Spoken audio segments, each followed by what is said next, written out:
It's Mick in Memphis. Charles in East Tennessee. Light it up. Kick back.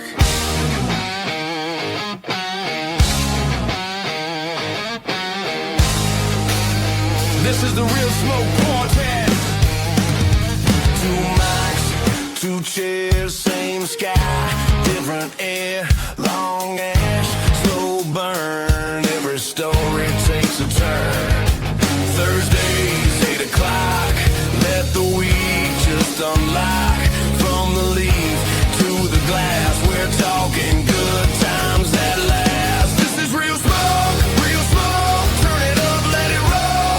From Memphis down the river to the Knoxville hills, we know real people, real talk. Let the conversation flow. Every Thursday, light it, listen. Welcome to the Real Smoke Show.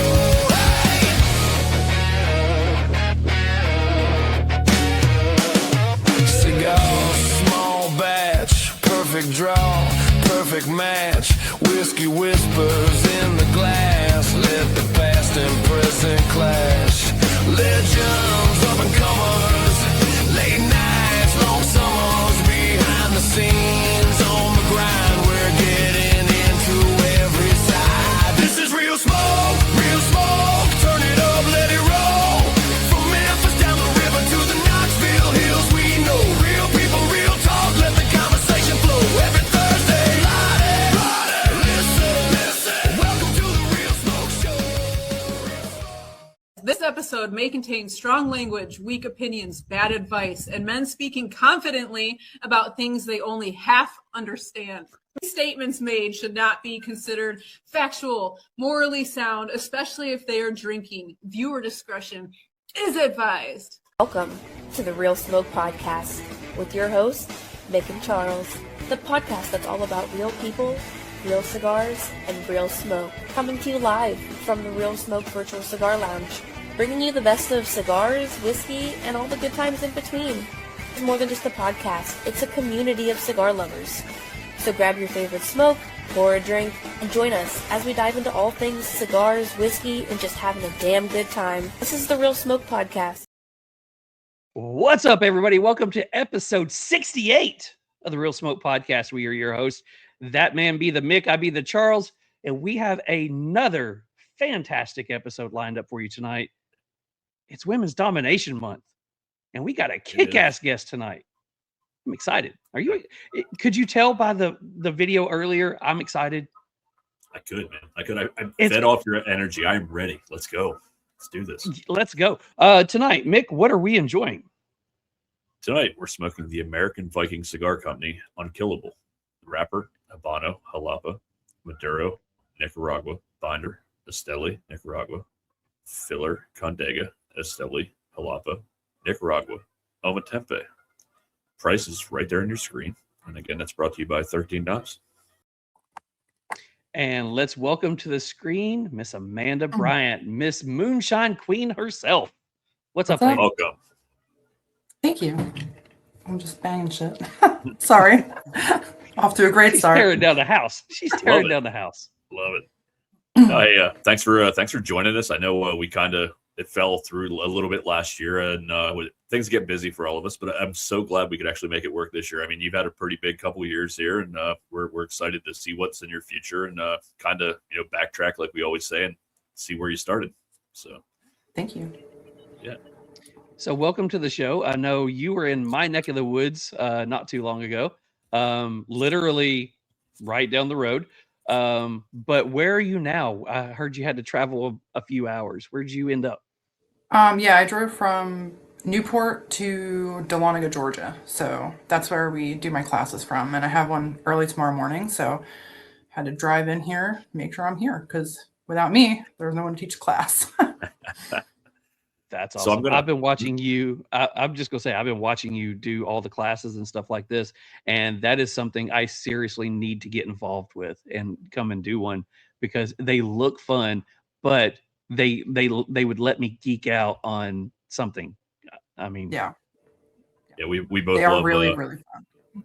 both of us are so much the same on that shit. Like we need to know more. If there's something we enjoy, we constantly need to be learning, and we've been that way with cigars, bourbon. I mean, pretty much anything I've touched my whole life. Like, I need to know how it works and how it's made or how whatever.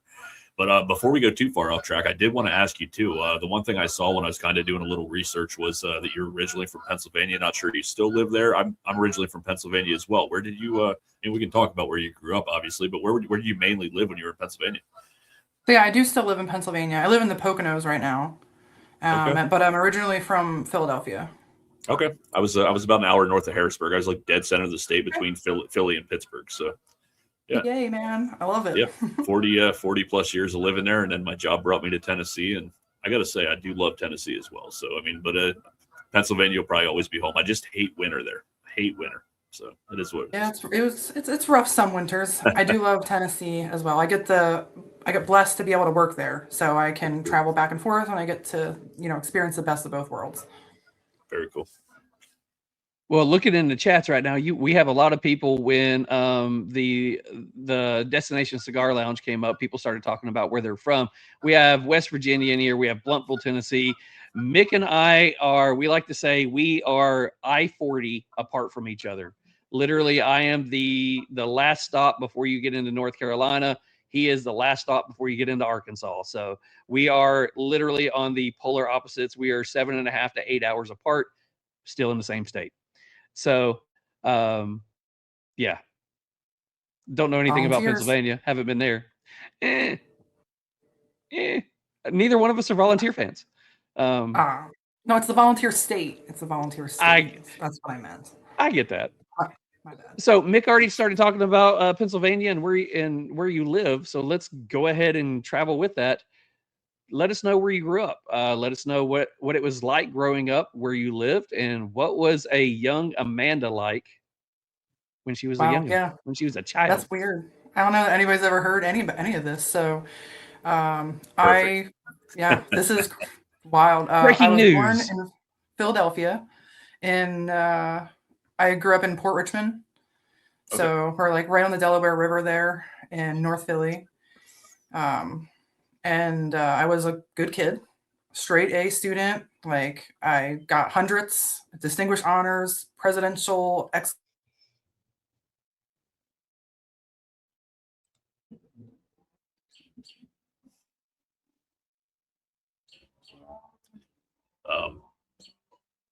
think she froze. I think I thought it was me. So we are. See, I thought it was me. I thought it was the Newport, Tennessee stuff. So Amanda is frozen for just a few minutes. We will give her some time to get back on here. I'm going to cut it down to just two of us real quick. Amanda, if you can still hear us, when you get back in there, go ahead and just wave, and I will put you back on screen. But oh wait, I got to put this one on here. Beaufort, South Carolina, or as my wife likes to call it, because she loves the name. She calls it Beaufort. She calls it Beaufort, South Carolina. But Beaufort, South Carolina, love that. Spend my anniversaries every June in Charleston and Beaufort. Absolutely love it. It says thaw her out. Got it. We're trying. We got a lot of people on here from different places. From Virginia, next door to good old Franklin County, Virginia. Okay. Let's see. Wait a second. She's super back. Sorry. The internet went down here. My bad. Amanda's back. I think we're sharing internet with some other people in this house right now. So I lost service. I apologize. To stop gaming. We're good. I'm just kidding. Tell them to quit playing on Netflix. You're busy. I don't know what's going on. No, it's fun. So you said you were obviously a distinguished student and straight A's and everything, which is something I have no idea what that looks like, to be honest with you. I was like a straight C student pretty much all of my career. But no, that makes sense, though, because of the field, obviously, you got into. But at the time, I'm sure it was more just about learning and knowledge and whatever. But did you play any sports growing up or anything? I always like to ask Alan. Yeah, my grandfather was a women's basketball coach, and he won state champions. So growing up, he trained me. He put up a basketball hoop in the road outside of his house, and I'm tall. I'm about 6 feet tall. So he was like, you are going to be a basketball player. And he put a 3-line point on the ground. He sprayed it where like where 3-point shot was. And he made me just practice doing 3-point shots. So I was pretty good at basketball. In high school, I played basketball for a little bit. And I did volleyball, but that's just in high school. Nice. So I'm competitive. I enjoyed it. Okay. So going in through high school, what were some of the things outside of school and things like that that you were into, whether it was in grade school, high school, growing up? What were the things that you were into? I was probably like a weird kid. I didn't have a lot of friends. I was a nerd. Everybody made fun of me a lot, and I was just like a nerdy little kid. My dad was freaking. I had the best dad. He got me into an art school. So, Mick, I don't know if you're familiar with Fleischers, and if in Philadelphia, Fleischers is the art museums, the Philadelphia Art Museum's art school for like elementary and high school age students before college, and it's a weekend school. It's pretty hard to get into or expensive, and he did not have a lot of money, but he made sure that I was enrolled in Fleischers. My aunt was also an instructor there, so that helped me get in, and I basically just went to school every day. I went to regular school, and then I went to art school on the weekends, and I did like charcoal drawings. We drew skeletons, and I painted, and this is going to sound really nerdy, but they put me in the 90s. There was something called the mentally gifted program where they would like test your IQ, and then they would claim that, okay, this person is mentally gifted. But what wound up happening was they would put you on a short bus and they would make you go to a special school where you were in a special class with other people. And like, it was like the stupidest thing ever, because I would literally have to ride on a short bus to a different school where other people were like, yeah, these are the dorky smart kids that come in on the short bus, So that was like what my elementary school was like. But we had excellent teachers that did those programs. Some of the best teachers ever. That was my childhood. I loved art, painting, drawing, going to art museums, and I loved science, right? So I was really good at science, and my dad would take me to all different kinds of science museums and art museums. It was kind of like what we did together. He just knew what my interests were, so we always kind of did that kind of stuff. So when I brought it up to Mick that we got you on for this year, I saw that he went and watched a live that you were doing, and you were, when you just said science, Mick and I are very ADHD, OCD. We will geek out on the littlest 100%. of things. I went to bed early that morning or that night, and I woke up to a message. I kid you not, this long, of him talking about yeast strains and everything, and he geeked out on that one. Because he's a beer guy. I'm a whiskey guy. I brewed beer. Yeah. Okay. I brewed beer Awesome. for a couple of years in Pennsylvania, and it started kind of going somewhere, and then I moved away, and one guy got divorced, and another guy moved away, and so we ended up selling our equipment.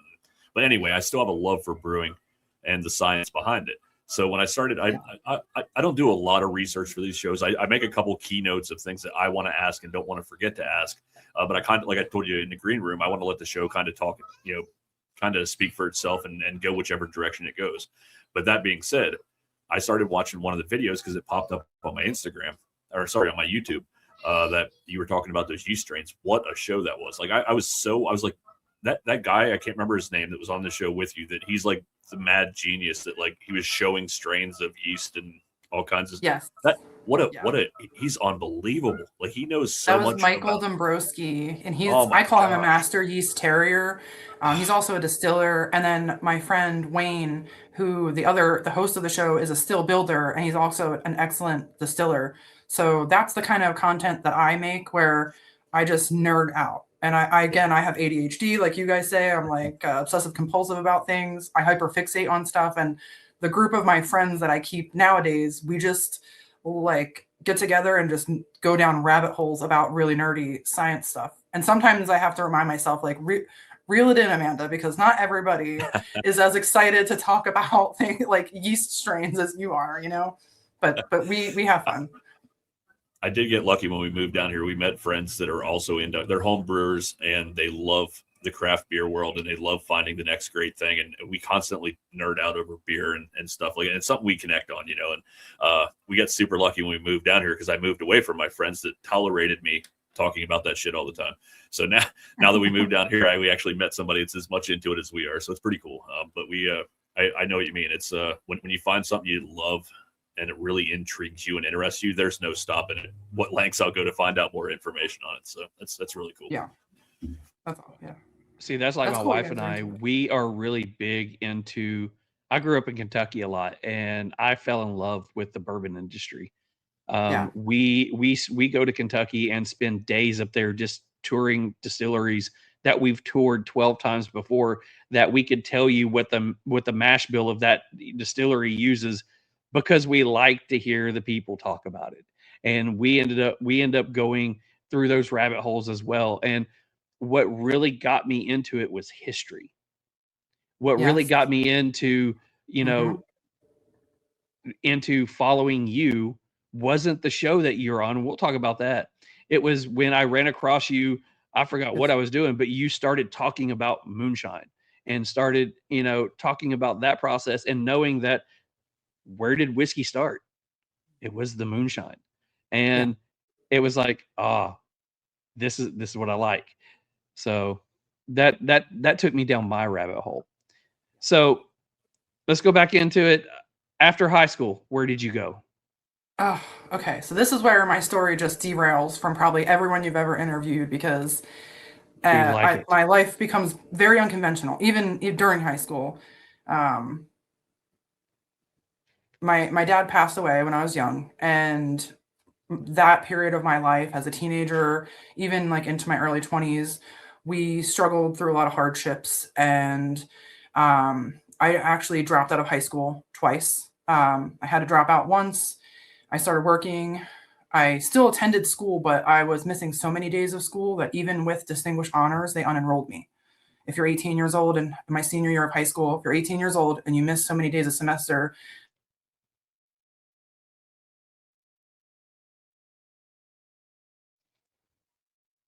And episode Ruh-roh. 68, just like no. Amanda, if you can still hear us, we will jump back into this in just a second. We'll let you go ahead and reconnect.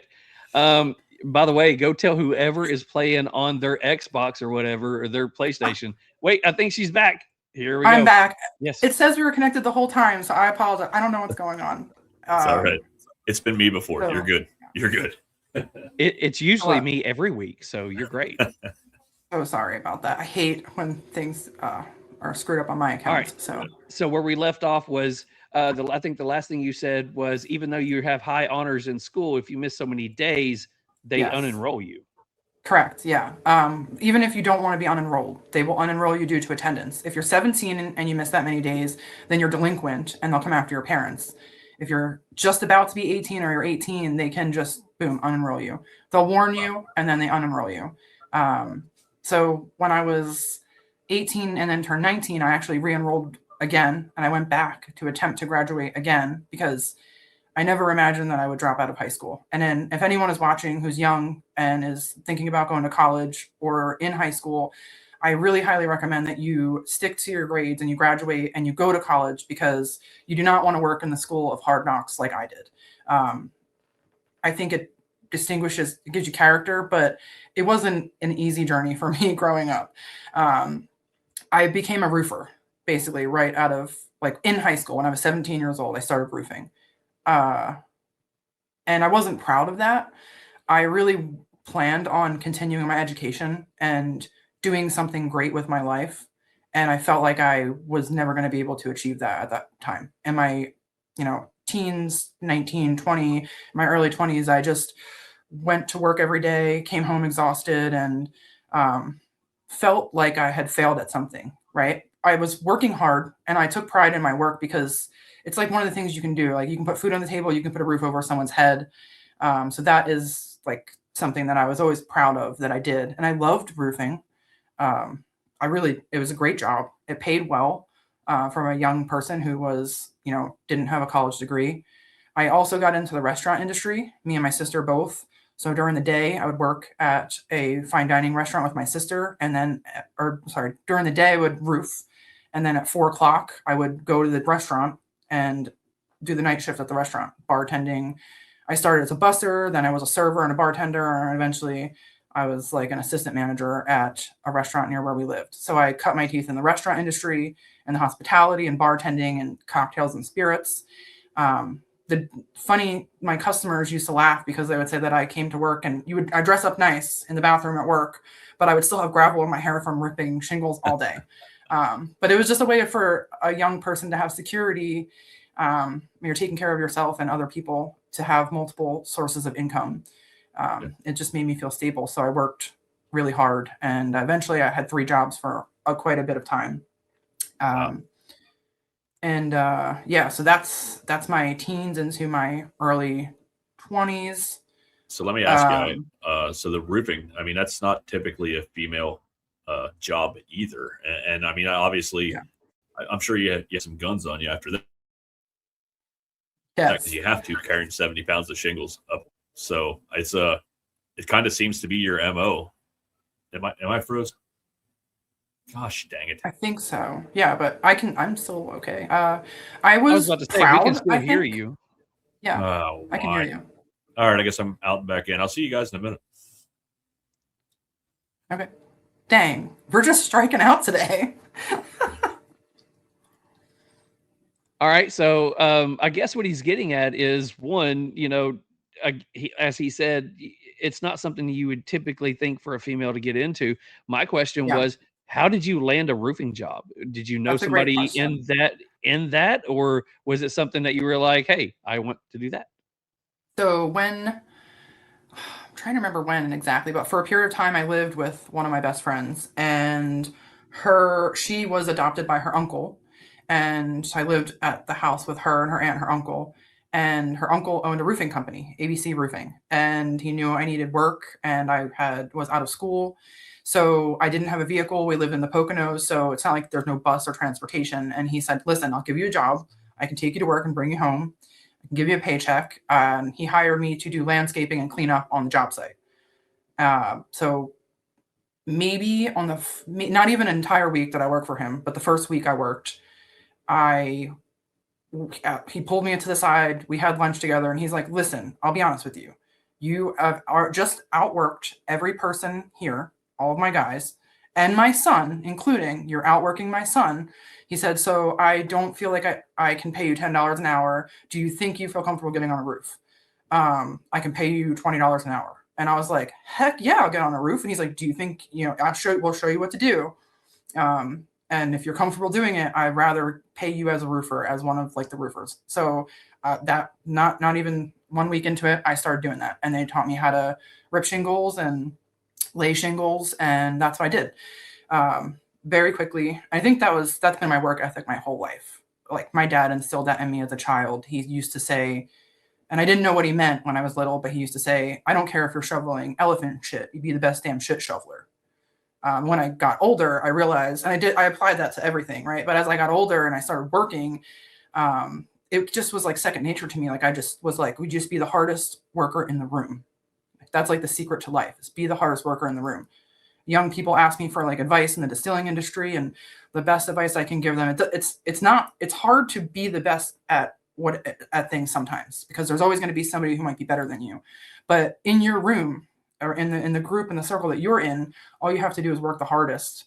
And eventually you will become the best. And people notice that. People see that and they're like, well, damn, that person walks with purpose, A chef friend of mine actually said one day, as we were training new staff, and I walked past, and he said, see that girl? That is called walking with purpose. He said, if you want to be good at this job, you have to walk with purpose. And I was like, that's the nicest compliment anybody's ever given me. I'll never forget that. And that always stuck in the back of my head, that I was like, yeah, I guess I do walk with purpose. They say in the restaurant industry, you go in and out of the kitchen. You never go in and out with your hands empty. So like if you're going in the kitchen, bring something. If you're leaving the kitchen, you're doing something. You got to make the best use of your time. But I've always, right off the bat, I've always been in a male-dominated industry, and that gave me a great sense of pride. The very first week of work when I was landscaping, there was another woman there who was older. And when I saw her, I was like, this is so cool. You're like a chick doing this. She was cleaning and doing leaves and raking and leaf blowing. And I'll never forget her. Her name was Lisa. She's passed away since. But she became like a great friend to me. And I knew her for years, even after I stopped working with her. But right off the bat, I came in and I was like, this is just, it was never like a male dominated field to me, even though it was, because there was a woman there like on my first day. So it was just kind of always normal to me. And I always work harder than the guys too. So again, it never felt like I was in a male dominated field, because it was like something that I was always dominating, I guess, in a way. Wow, that sounds cocky, but no, I mean, listen, if you can love back it up, back Love it it. up. Hell yeah. With roofing, yeah, 100%. that was an easy job. So how long did you do that? You were roofing in the day, working at a restaurant at night. You said you did landscaping as well. So how long did you go in between these jobs? I worked steadily in the restaurant industry from the time I started, because it's one of the few jobs or the industries where if you know how to do it and you do it well, you can actually make a much higher hourly wage than people that have, a 4-year college degree or have really like high up careers. There were people that were managers and owners of businesses that were working in the restaurant industry with me because of the money that we were able to make in fine dining. And I did that steadily, and I stopped roofing about 2 years ago. There was a period of time where I did some stonework with my fiance, and he was a stonemason for a long time. So I helped him do that. And I really enjoyed that, because that was like another form of art, putting together like old school dry stack fire pits and paver patios. And we would do like cover the whole houses with stone facade. I was really good at that. And I enjoyed that because I felt like it was like doing art. But 2 years ago, I injured my back. And I think it was when I started filming the Moonshiner show, I started roofing less. And what happened was the core muscles that I had developed from carrying weight for so many years kind of started to deteriorate. And then when I went back to roofing again, I hurt myself. And the last roofing job I did was about 2 years ago. But after that, I have like a chronic back condition now, which I see a chiropractors for, and I'm pretty okay for the most part, but I just can't go back to roofing anymore. Like if a friend of mine was like, do you want to roof tomorrow? I would be like, heck yeah, because I literally love doing it. But I have to be careful. Then I can't be lifting stuff anymore, which is a really hard thing for me. I don't like to ask for help, and I have a hard time watching other people work or do hard work, and to refrain and actually not stop other people. Normally I'm like, let me get that for you. Like that's me. So I'm trying to teach myself to just be careful, because it's not worth it to be a tough guy. Yeah, super interesting that you love roofing that much. I worked in the housing industry for years, and I was around a lot of roofers, and I helped with quite a few jobs. And I enjoyed the finished product and making everything watertight. And it's just such a cool process. But I don't know that I ever loved it. It sounds like you were actually passionate about it when you did it, which is cool, and it's really right. Yeah. I think anything that you do for a living, you have to be good at it and take pride in your work, or else you might as well just not do it. See, I think it has a lot to do with you in art. Roofing. See, I did a lot of cabinets and countertops, made custom cabinets and countertops for houses around here while I was starting my business. And I'm one of these people that I love a process. I love knowing A, B, and C has to get done, but then I love being able to look at the result. And you were somebody who were you were passionate about art. You got to go through the process of creating, and then you got to see the results. Yeah. I would say stonework and roofing is the same way. You've got an A, B, and C process, and then you get to step back and look and go, I did that. So, in one aspect, listening to it and going, how can anybody love roofing? But then the other aspect is like, you get to stand back at the end of the day and go, I did that. Yeah, absolutely. I still drive past houses I put a roof on. We drive past houses where we've done the stonework on the outside, and I get a sense of pride. Like, look how good that looks. It looks good. And some of them are the best houses on the block. The ones that we've done the stonework on, they just stand out and they look amazing. And that it's definitely a sense of pride. It's work with your hands. You know, it's a job where you can get a free workout. You don't got to go to the gym. You can get a free suntan. You take a nice break at lunch. You get a hot meal most of the time because I always had a really good boss. My last roofing boss was one of my best friends, Jeff, and we would always stop, take a full break, get a great meal in, you know. And I had other jobs where like I didn't always get a nice meal or like a lunch break. So I was like, this is like a cake job. I get done by 4 o'clock every day, and I had the weekends off from roofing. So you can't beat that. You were talking about you still drive by houses. In my industry that I'm in during my day job. I was working with some students, and I remember signing up this one student. And as I was taking down their address, I stopped and I remember the address. And I asked the guy, I said, "Does your house look like this?" And he was like, "Yeah, we just moved in there." I said, "What do you think about your kitchen cabinets and countertops?" And he's like, "Huh?" I said, "What do you think about your kitchen cabinets and countertops?" And he's like, "They're great. That was a selling feature. That's why we bought the house." I said, "You're welcome." He's like, "What are you talking about?" I said, "I built those." And he's like, "Really?" I said, "Yeah, that's what I used to do." But it was coming back into finding out that after, I think it was 15 years, come to find out that the house still had, the work that I had done in it. So that was pretty cool. Oh no. Did it happen again? It must be really cold there. You get my joke? She's freezing. She's frozen. Yeah. All right, so we'll do this once again while she gets back on here. We do have a lot of people. We did have somebody from Tennessee jump on here. He says, "Hello from East Tennessee. It's Bristol, baby. 100%. I am about an hour and a half south of you. I'm over in Newport, Tennessee. So what's up, Chad Long?" Let's see. I think y'all changed your clocks. No. We did. I'm late, but I'm here for it. Hey, Smoking Samsas, he is our brother from over in New Zealand. So what's up, bro? All right, she is back like Shady. Here we go. There we go. Welcome back. Yes, thank you. I didn't lose internet that time, so I guess it's just my luck. We'll take a break, just like you just talked about having a good lunch break. We'll take a break every 5 minutes or so. It'll be fine. Don't worry about it. Yeah. It's all good. We all deserve So a break. for all the viewers watching who are cursing because we keep getting messed up, those are intentional breaks so that you can run to the bathroom at home. Yes, we're doing this for your comfort. We're thinking about you.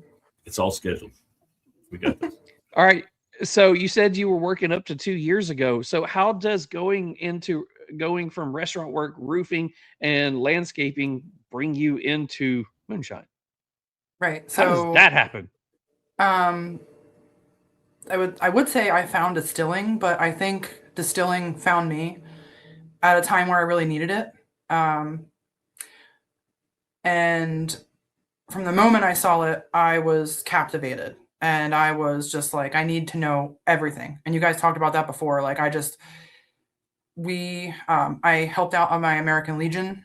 And some of the guys, the veterans there, became my best friends and my close group of friends outside of roofing. And on the weekends, we would get together and we would have bonfires and cookouts. And our Legion commander, Neil, lived across the street from my house.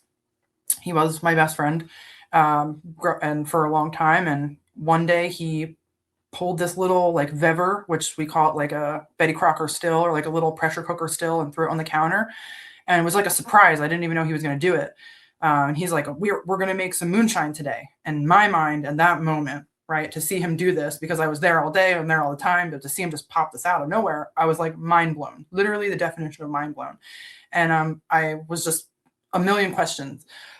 Where'd you come up with this? How'd you put this together? Where'd you get this idea? How did you make this? How are we going to make alcohol right now? My mind was just going so fast. I couldn't even process the amount of questions that I was like, I needed to understand everything. And they just kind of laughed and they're like, Amanda, like, we don't know. We just saw this like online. We're just doing this for fun. Just like calm down. We're like, I don't know how to answer your questions. And one of my friends that was there that day, Big Bill, 10-4, if he is watching or his wife watches this at any later point, he was kind enough to go and buy me a book. My friends knew at that time. So to give you some perspective of what my life was like at that time, I was going to work, coming home. I would like clean and cook dinner and I would hang out with these guys for a little bit throughout the week. And I had no cell phone, no social media, no computer. And I read books. I like to read. So Bill went online and ordered this book for me. And 2 days later, knocks on my door, surprise, shows up at my house. He's like, hey, I saw how interested you were when we pulled out that still. So I got you this book. And I was like, oh my God, that was so thoughtful. Like, thank you. I couldn't believe he was just had the thought to do that. And it was called Alaskan Bootlegger's Bible. And that was it. He literally like handed it to me. I think he wrote in the cover of it, like, good luck, Big Bill, 10-4, love you. And he walked away and left my house. Like, that was it. And I opened the book and boom, as soon as I cracked it, I didn't put it down. I read it in maybe a day and a half. And then I called the guys and I was like, hey, listen, guys, we got to like assemble the crew, like everybody meet in the garage. And I was like, we're doing everything wrong. I got all these ideas. We need to like fix the still. We got to make all these adjustments. We need a thumper. We need, we're doing the mash wrong. We got to do it. So it became like our ritual. And those guys, supported me. And every week I would learn. That's just where it began. I knew just enough to be dangerous at that time. And I got all of the literature I could get my hands on.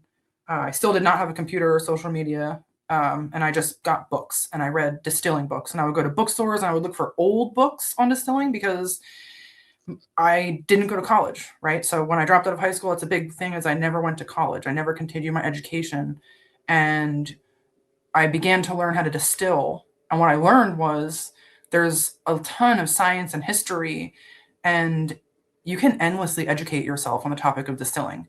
If you really want, you can become an expert at anything if you just apply yourself and put some time to it. And I don't consider myself an expert. I don't consider myself a master distiller, whereas, people throw titles around or give people titles. Some people could call me a master distiller.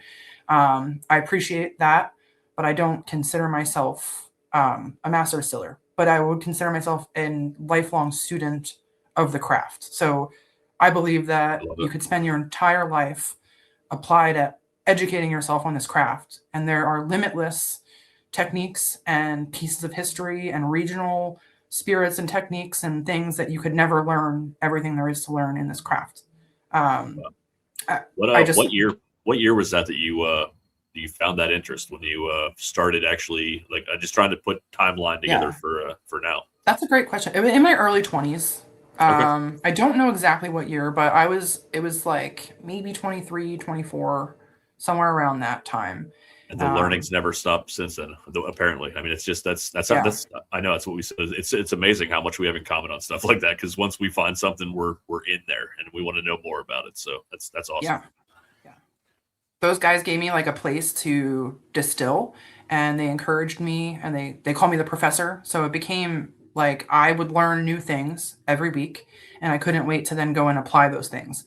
Recipes, experiments that I would do where I would make a fermentation and I would make 3 of them, and we would just change like the type of sugar or the type of yeast in each one, and then just see what happened, right? And then I would learn what was the difference in the yeasts or what different types of sugar, how that affected flavor and alcohol content. And I would meticulously record everything.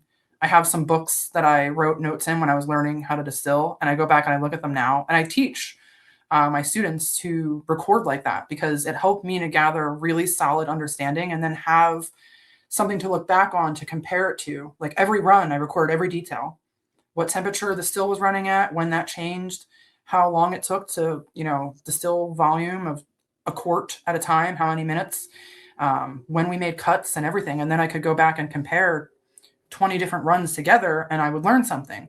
And you have like a record, right? You meticulously record everything. Then even if you forget, you have it recorded somewhere, right? Recipes and everything. There's just, it's just how I learned through experimentation. And I did learn distilling in an unconventional way. I am a self-taught distiller.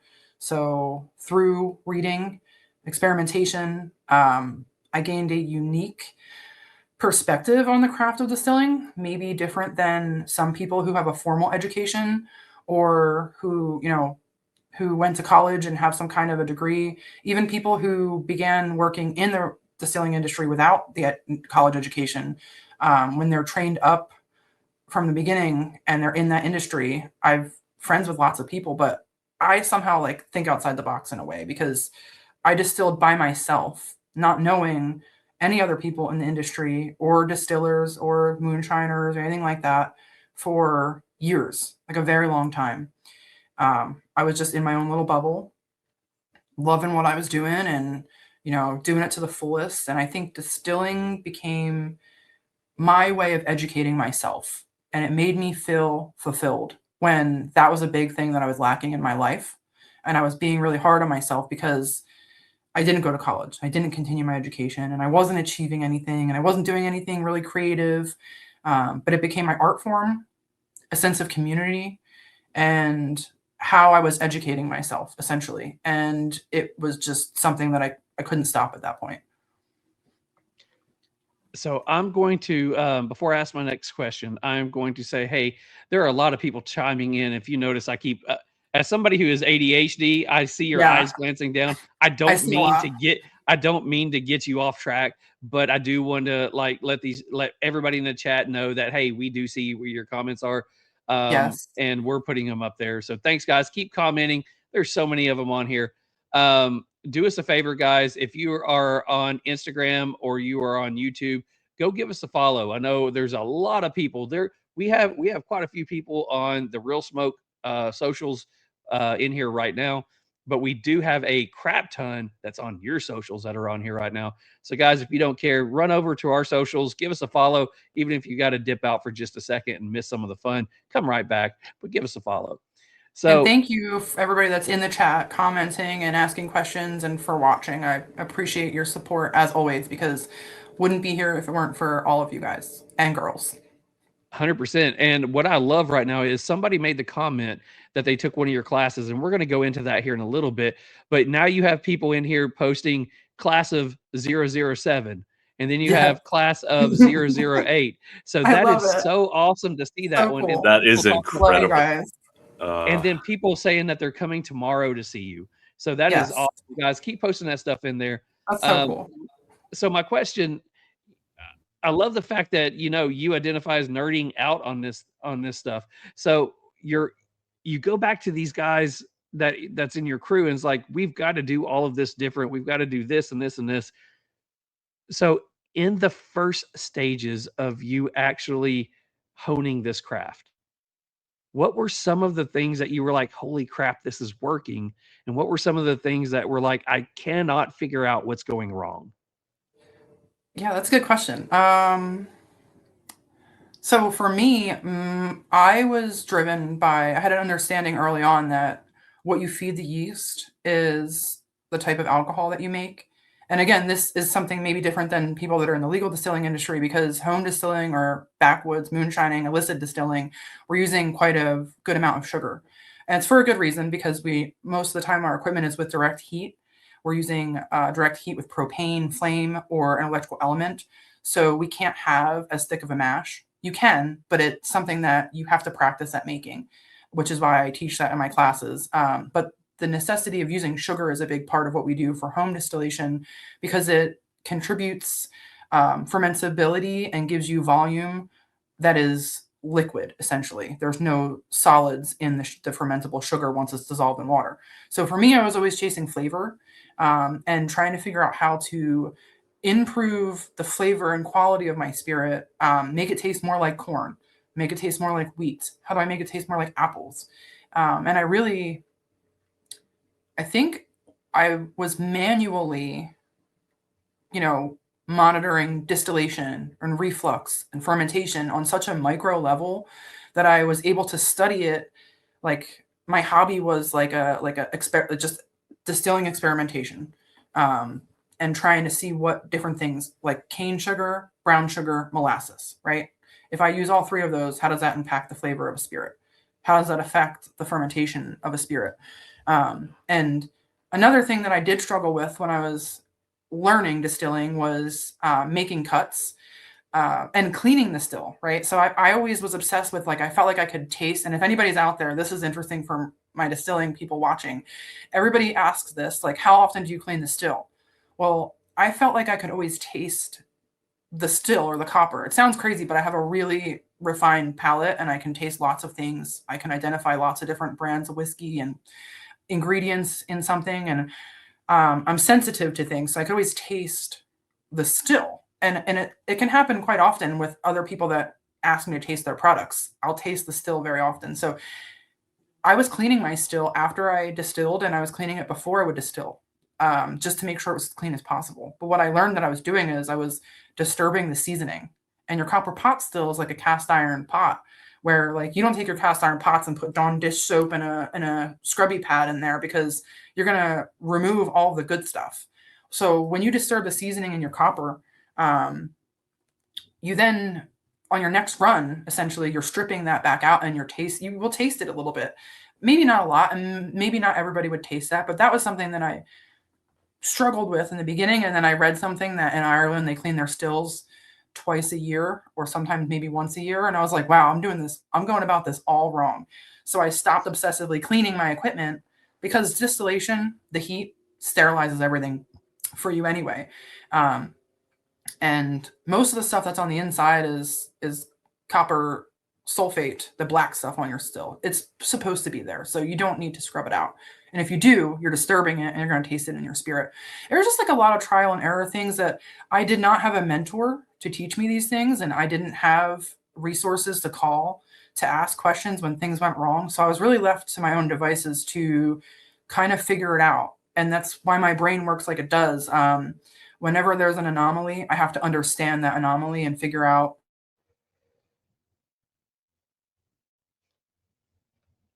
That alone is how you learn things. A lot of mistakes are the best learning experiences. So in the whiskey world, when you go to a distillery tour, when they're talking about the mashes and things, that's where they come into sour mash versus a sweet mash. You know, some distilleries want to wipe out everything after every run, and some are like, just let it go. We'll wipe it out 2 or 3 times a year, but we want the flavors, we want the experiences from the mash, the previous mash, to be left in there. A little bit of the mash from before left in, so it just continues on with what we're brewing now or distilling now. So in the early days, when you were doing, your runs, there has to be a couple memorable times. And I would think that one of them would be something that you thought was going to turn out really well, that when you tasted it was like, oh God, no. And then there was something that you was like, let's just try it. It's going to be okay. And you thought it was like really good. What were some of those runs? Yeah. So really good. Like, we have all made in the home distilling industry, we've all done like big things that we've made mistakes from, right? And for years, this is how I refined my craft, was through making mistakes. And I will ferment anything just about once. Let's just to try it once. I'll do anything. Mark and Digger from the show, they laugh and they're like, oh, Amanda will try it. Like, if anybody will try something crazy, Amanda will, because I just want to know, like, even if it doesn't sound possible or probable, I just would curious, how would it ferment and what would that alcohol taste like? So I've experimented with guava. And I don't know if you know, like in the Spanish food section, they have like these bricks, and it's like gelatinized, like a brick of guava that you can melt down and dissolve in water. And it's solid. It's like refined, almost like molasses or sugar. So it's very concentrated sugar, and it's the concentrated pulp of that fruit. And then there's guava juice that you can buy. So I had always seen these like bricks in the store, and I'm like, that is like a solid brick of sugar. I bet that would ferment really well. And guava sounds good, right? Doesn't that sound like something that would taste good in a spirit or brandy? So I had to try it. So I bought guava puree, guava juice, like the organic stuff. And I bought a whole bunch of the bricks, and I melted them down, and I fermented guava. But what I discovered was that when it ferments, it smells like cat urine. And it's a strong odor. It smells very, very similar to cat piss. It's bad. I did distill it, and it didn't taste like that, but it was almost that I couldn't get that idea out of my head. It didn't smell like it anymore. And when you tasted the fermentation, the wash, it didn't taste like that. It just smelled like it. And sometimes a bad smell can just get in your head. And so that was the only time I ever experimented with that. I was very surprised that it turned out like that. I tried potatoes several times, and it was a season where it was lots of pollen in the Poconos, and I was cutting them up outside. My first experiment with potatoes went horribly wrong. It got a putrid infection. And I'm not talking a lactobacillus infection. Lactobacillus is like a standard, it's like an infection that is common on whiskey because it lives wherever wild yeast does. So on malted grain, we don't sterilize the malted grain because we would denature the enzymes that are in the malted grain. So we are essentially contributing most likely lactobacillus into most whiskey mashes that have malted grain in there. And it's a white infection that looks like the surface of the moon. So that's normal. And that can smell like lactic, right? Like rotten milk sometimes. That's why we call it lacto. But this infection was bad. Like it smelled like vomit. It didn't look like a lacto infection. It smelled so putrid that I just threw the first mash away. And I was determined to get it right. So I researched and I read and I'm like, well, what could have went wrong? I learned then that potatoes have like a very, very alkaline or no acidity to them. So you have to adjust your pH with a potato and you have to add a little bit of like a citric acid. Personally, for me, I like to do the natural option. So I use lemon and orange juice to adjust the pH and make it a little bit more acidic. And then that is supposed to help the fermentation. Well, for whatever reason, I still got a wicked infection. And it very well could have been that the first infection was still in that barrel, that it wasn't sterilized quite good enough. So the infection just came back. And it was like just not something that I was going to put my hands in and strain it.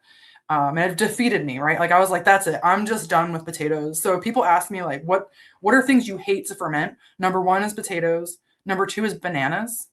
A really common question is like, what's something I should stay away from? I always say bananas because they're really easy to get. Like if you go to your grocery store, most grocery stores will give you lots of bad bananas. It's something that they throw away large amounts of. So it's a waste food that's really easy to get, but they suck to mash in.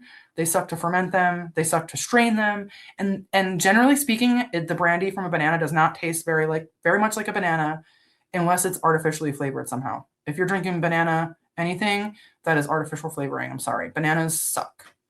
They just do. Sorry if anybody out there is like a huge banana fan, but personally, natural banana fermentation is just a nightmare. Try it once. I always tell everybody, like, don't listen to me. Like, take my advice if you want, but always try it once for yourself so that you can be like, okay, maybe I love this. Or you can be like, okay, she was right. Like, whatever. I just don't. It's been a nightmare for me, bananas. Yeah, lactobacillus is commonly used in sour beers in the beer industry. And it can get away from you quickly if you don't know what you're doing with it. So I get that completely. So I guess so you're home distilling and you're learning all of this and you're pushing your limits on what you can learn and what you can do. When did that turn into something as of an opportunity to continue growth with that? Like where did you decide, hey, I think I could do something with this? So I never had the courage in myself to do that. I never would have tried to do anything with it. I never imagined that I would be able to work in the legal distilling industry or that I could make that transition over, because in the reality of the distilling world, there is moonshine and then there is craft spirits, and they're very different worlds. They're two different groups of people. There's very little crossover there. Most people in the distilling industry, when they think of moonshine, they think of it as a lesser spirit.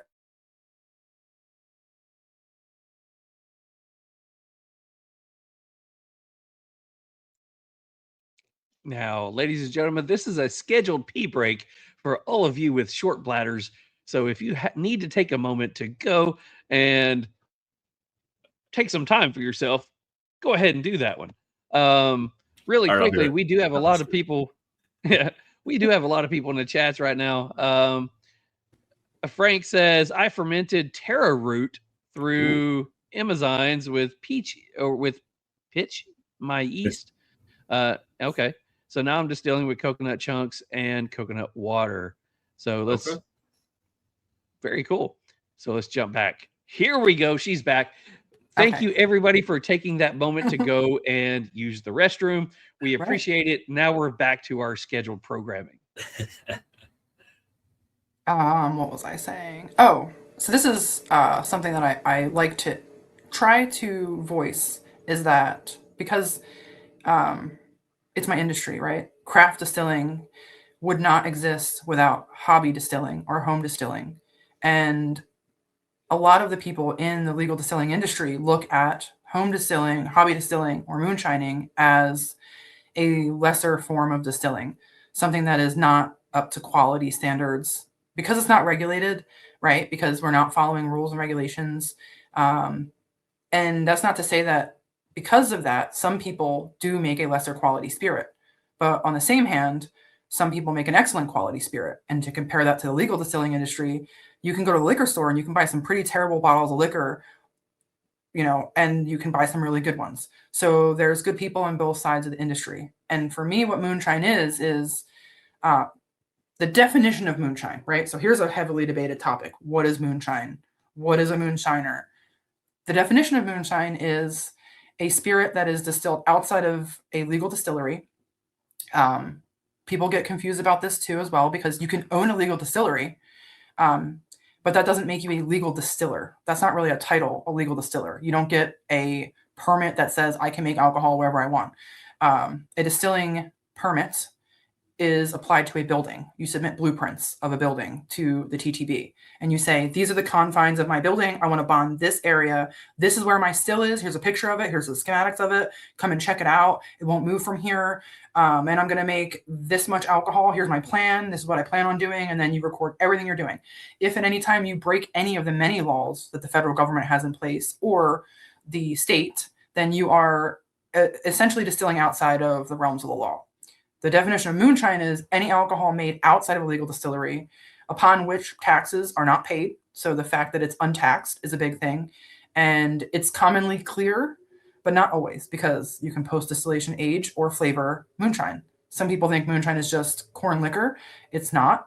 Moonshine would have been, historically speaking, whatever ingredients you had in the area where you were isolated at. So Southern America along the East Coast would have been rum because of the molasses trade. Central, like in the Middle East or the middle of America, and the South they would have had predominantly corn in the Kentucky, Tennessee area, and up north they would have had rye whiskey.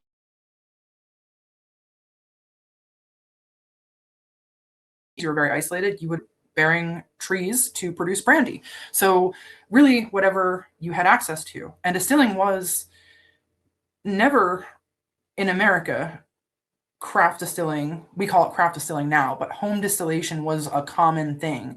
It was part of every household in colonial times. Having a still, maybe if you didn't have a still, your neighbor did, and you could go use theirs.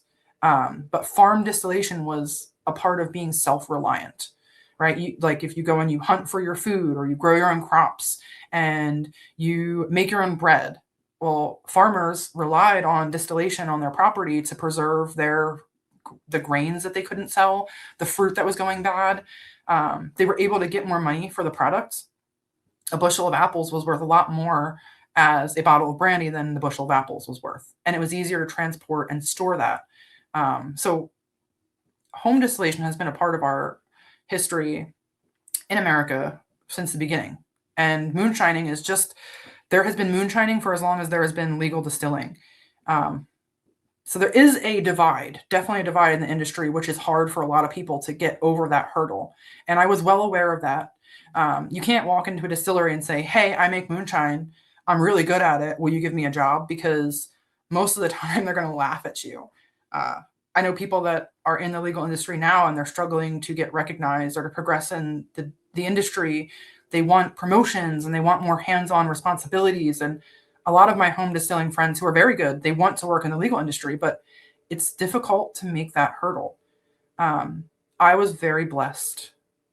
I've said my whole life, like I've been putting pennies in the karma piggy bank, just an expression because things always went so wrong and I had such hardships in my younger years, some of which I put myself through, but a lot of which were of none of my own doing.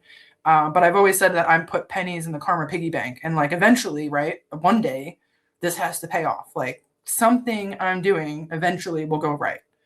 My dad always told me like work ethic was everything and would get me everywhere in life. And in my mid 20s and right before my 30s, I started to really actually question my values and my morals. And I started to see people who were just bad people, who were not good people, just bad to other people in general.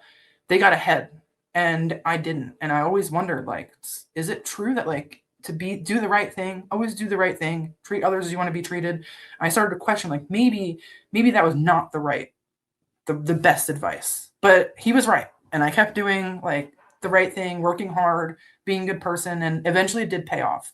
And it wasn't even, I would have never done this leap on my own, but my friends from the Poconos, the guys from the Legion, and my fiance, we were all just like this group of friends who were very supportive of me. They saw the Master Distiller show on the Discovery Channel, and they said, "You need to do this."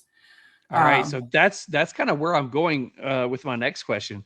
A couple things really quickly. You know, going to different distilleries and things. One of the things I always picked up was, you know, back in like the founding of our country, you know, it was a lot of farming going on, and the way that they would supplement their income is they would take whatever they were farming that was about to go bad and they would distill it into whatever. George Washington was one of the biggest, if not the biggest of his time, who had a whiskey distillery. And not a lot of people know that, you know, where he lived at his time, he was the largest whiskey maker in our country. And then the other part was, you know, I love the fact that you're carrying on that tradition of, you know, you're finding out the things that maybe aren't working well to the things that are working well. You're finding out fruits and whatever that you can distill that are working to put out a good product, and you're also finding out, you know, and letting people know, hey, this is a troublesome one. So Yeah. that's pretty cool. So let's talk about the Moonshiners Master Distillers TV show. Yeah. How did you end up on there? You've been on there a few times. Yes. You've done very well on there. So let's talk about the process of how you got on there, what it was like meeting Mark Digger. You got to meet Tickle. You got to meet a lot of them on there.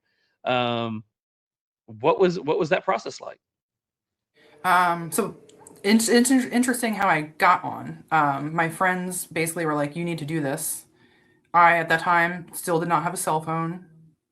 There was not a single photograph of me that existed. I wouldn't let anyone take a picture of me. I was so painfully shy. And my friend Neil had this casting call, right? And he just harassed me for the better part of almost 2 years. And they would put it on in the American Legion when we would sit at the bar. They would put on the Master Distiller show and we'd watch it. And there was a girl who came on, maybe the second season, I think. Her name was Mina Kilo Pratt. And I really admired her. She was like a botanist and she made absinthe and she just carried herself with such grace and did such a good job. And I watched the show because I loved it. It was like other people who did what I did. And it was the only way that I got to experience, to see other people that were doing what I was doing. And it was, you know, when I saw her interview, she said that she had only been distilling for 1 year and that she was so proud of herself that she did so good. If she hadn't told me that, I never would have even thought that. And that gave me a little bit of courage. And then along with the harassment of my friend group, eventually one day I was at the American Legion bar, I think, I can't remember where, we were in the garage or at the bar. And I was just like, okay, fine. If I fill out this application, and it wasn't even an application, they asked for a photograph of you and answer 5 questions. Who you are, what you do, what is your experience like distilling, what do you do for a living, where are you from? It's a paragraph. So I was like, if I do this, well, you guys just like shut up. And they're like, yes, do it. So we took a picture of me. I answered the 5 questions and I used someone else's phone to submit it through an email. I didn't even have an email.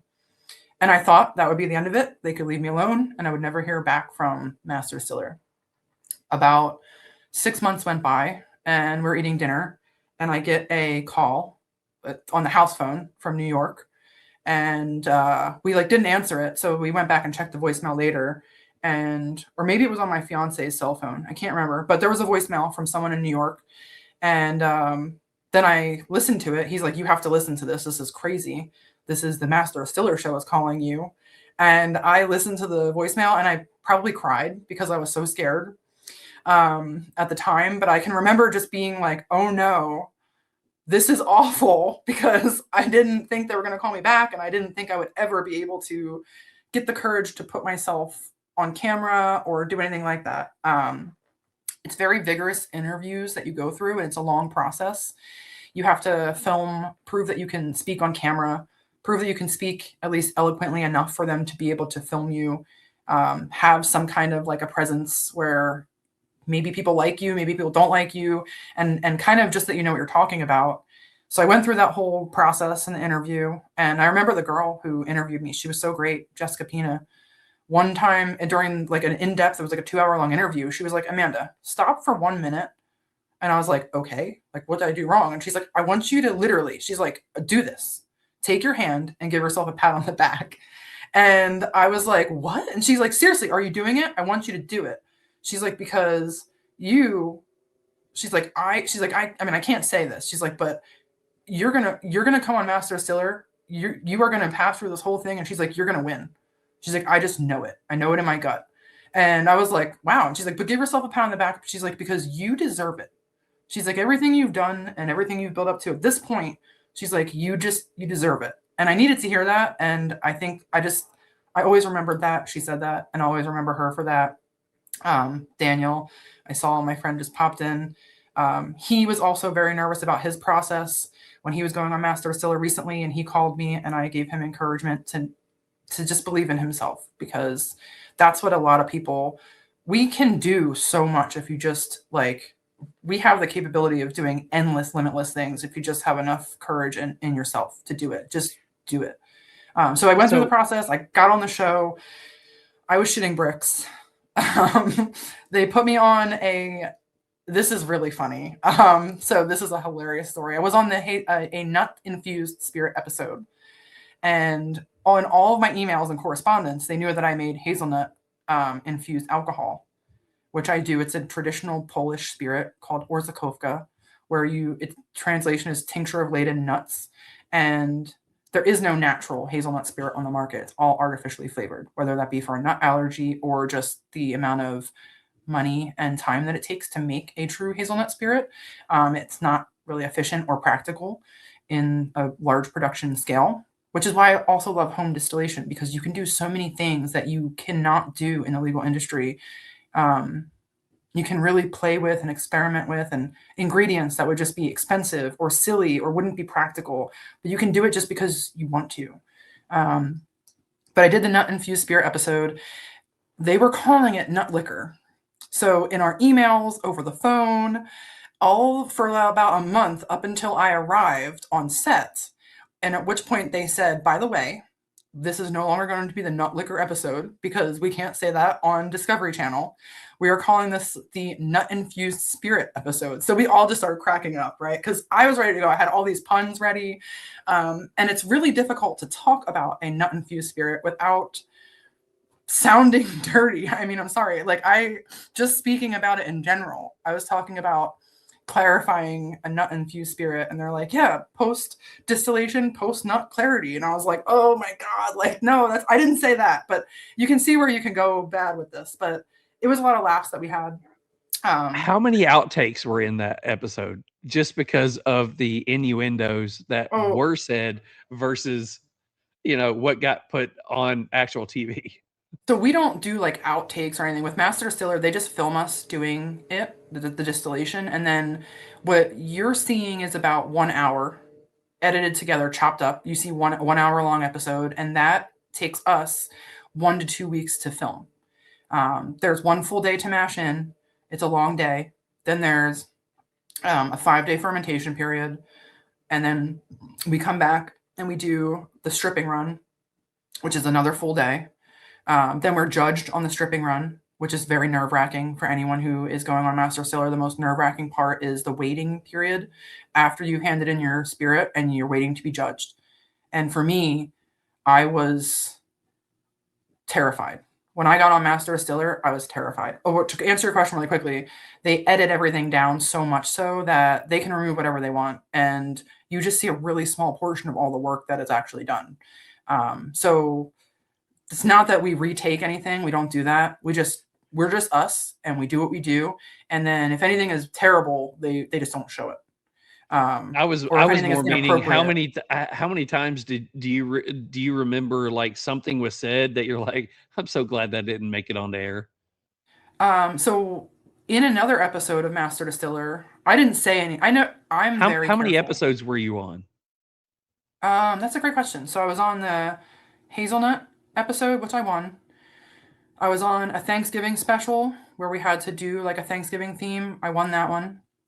I was on the Master Distiller, the first Tournament of Champions, which was a 3-part, and I made it. I went through the first round, I got into the second round, and then I was eliminated because we had to actually hide. Like we had 30 minutes to go through the woods in the rain. That was the one where you had to hide everything, right? Yeah, we had to bury or hide our liquor or camouflage individual jars, and whatever was not found, we were able then to redistill on a spirit run. And I wound up having about 3 jars, and it wasn't even like the good cuts. It was like bad portions of my run. So I knew going back into that run that I was not going to be able to have a successful run, and I was eliminated. So that is 4. And then there was a spring episode that I was on, which I almost won, but I used a honeysuckle extract at the very end. And it was not something that I had practiced before. And my number 1 rule for Master Distiller is don't experiment. This is not the time to experiment, right? You don't do anything on the show that you haven't done before. And I like to practice, and I like to do things that I know are going to work. Well, I used this honeysuckle extract, and it gave my alcohol like a really bad bite at the very end. I did like a honey and a floral infused spirit because it was supposed to be spring themed, and it messed up. So I was always very hard on myself when I lost, because I feel like as a woman on the show and in the liquor industry, I'm representing us when I go on these competitions, and it's my job to win.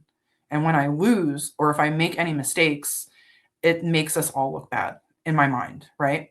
And I have been, when I got eliminated from that tournament, as a period of time where I was very hard on myself. I was very disappointed. I felt like I had let so many people down. But I see other women that go on the show, and they represent, and I'm so proud of them, and they might not win, but they do such an amazing job representing women. And just the fact that you go on, it's hard. The hardest part is being on camera, putting yourself out there, letting people judge you.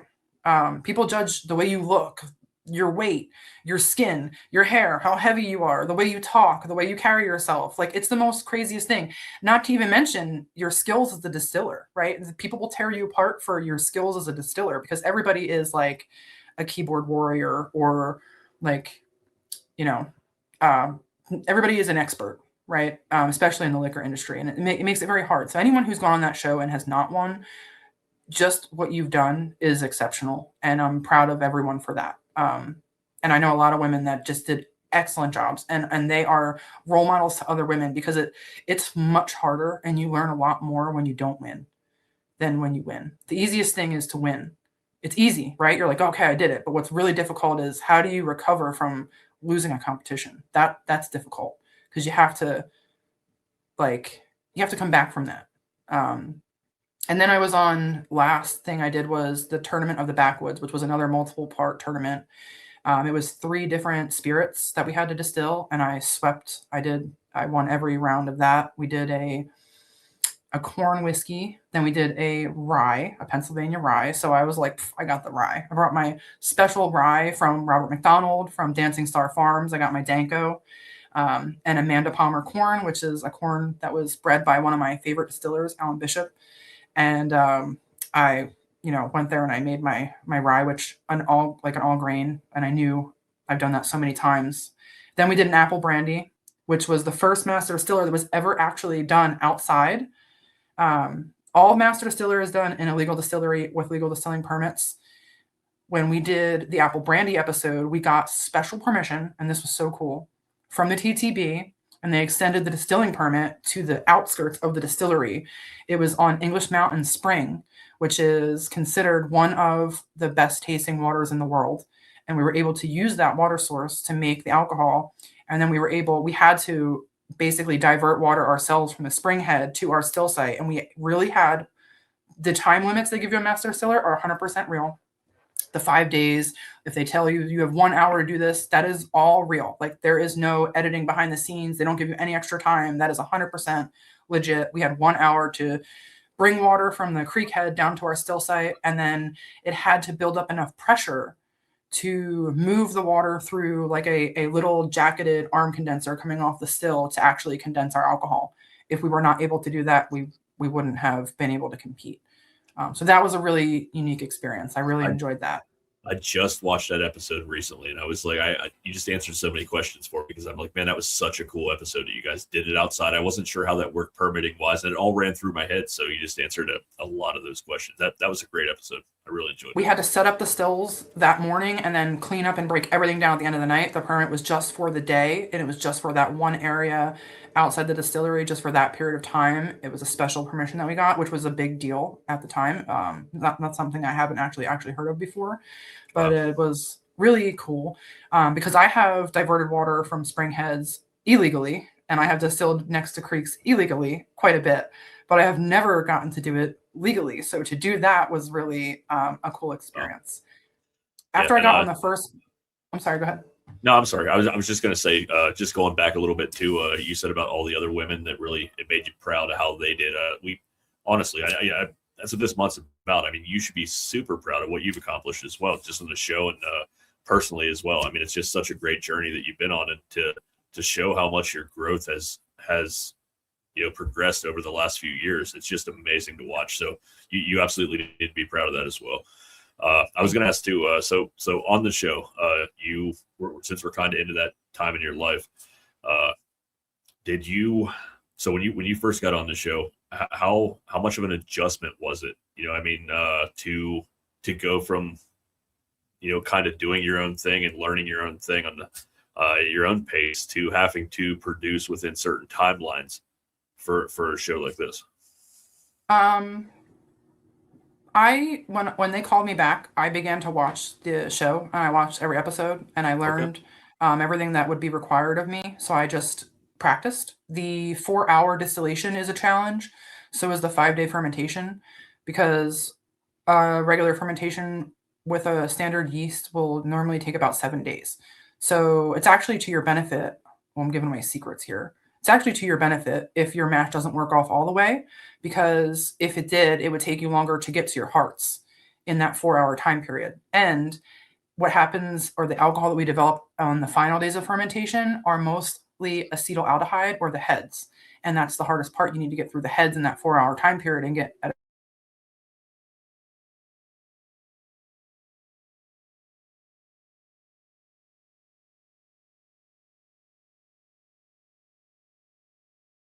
You're muted.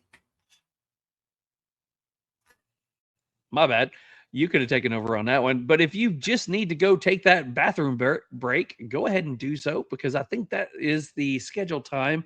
We are not frozen. Amanda is not frozen. She is giving you a time to go ahead and grab a drink, grab a pour, go use the bathroom, blow your nose, whatever you got to do. So, while she gets the opportunity to jump back on here, she looks so frustrated. I am so sorry. Deep breath. The look on her eyes. Deep breath. You got this. It's not you. It's the internet. Yeah. Freaking internet, man. Yeah. You're better off without a cell phone. Yeah. Or if I would have just done it on my cell phone, which I was going to do, but the camera is not good. So, your question was... I gotta ask this question.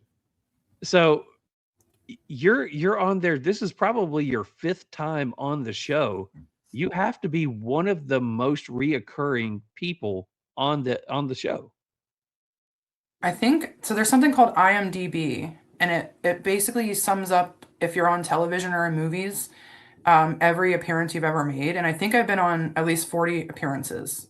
At least there's more than 40, I believe. That's how Wow, many times I I've didn't been think it on was quite TV. that many. That's amazing. That's awesome. Yeah, I've been doing Moonshiners this is my 6th season now that we are doing. So So between Moonshiners and Master Distiller, the first year, right after I won the first Master Distiller, um, after a couple months before the episode airs, because sometimes the episode takes a long time to air, they actually called me and asked me if I would come on the Moonshiners show.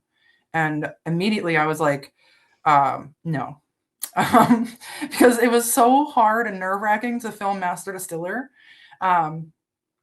The first day that I did what we call an OTF, it's called an on-the-fly interview. And it's kind of how they piece together reality TV. We film what's actually happening and we're just ourselves. And then later the producers will be like, well, it would have been great if she had like explained what she was doing here.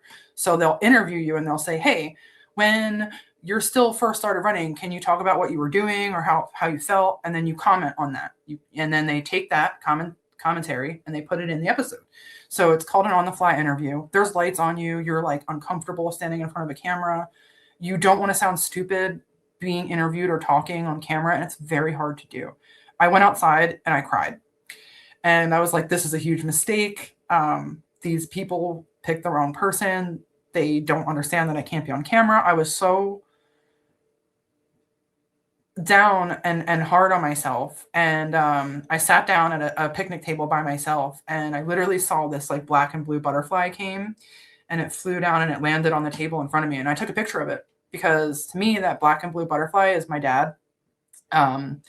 And when it landed there, I was like, holy crap, I can't believe that I'm in the middle of Tennessee. I'm in a distillery. I'm in the middle of like a gravel pave thing. Like this butterfly just came and it was just sat on the table there. And then I was like, okay, he's like telling me that I got this. I can do this. And I went home that night, or not to I went to the hotel. I was staying in Tennessee. And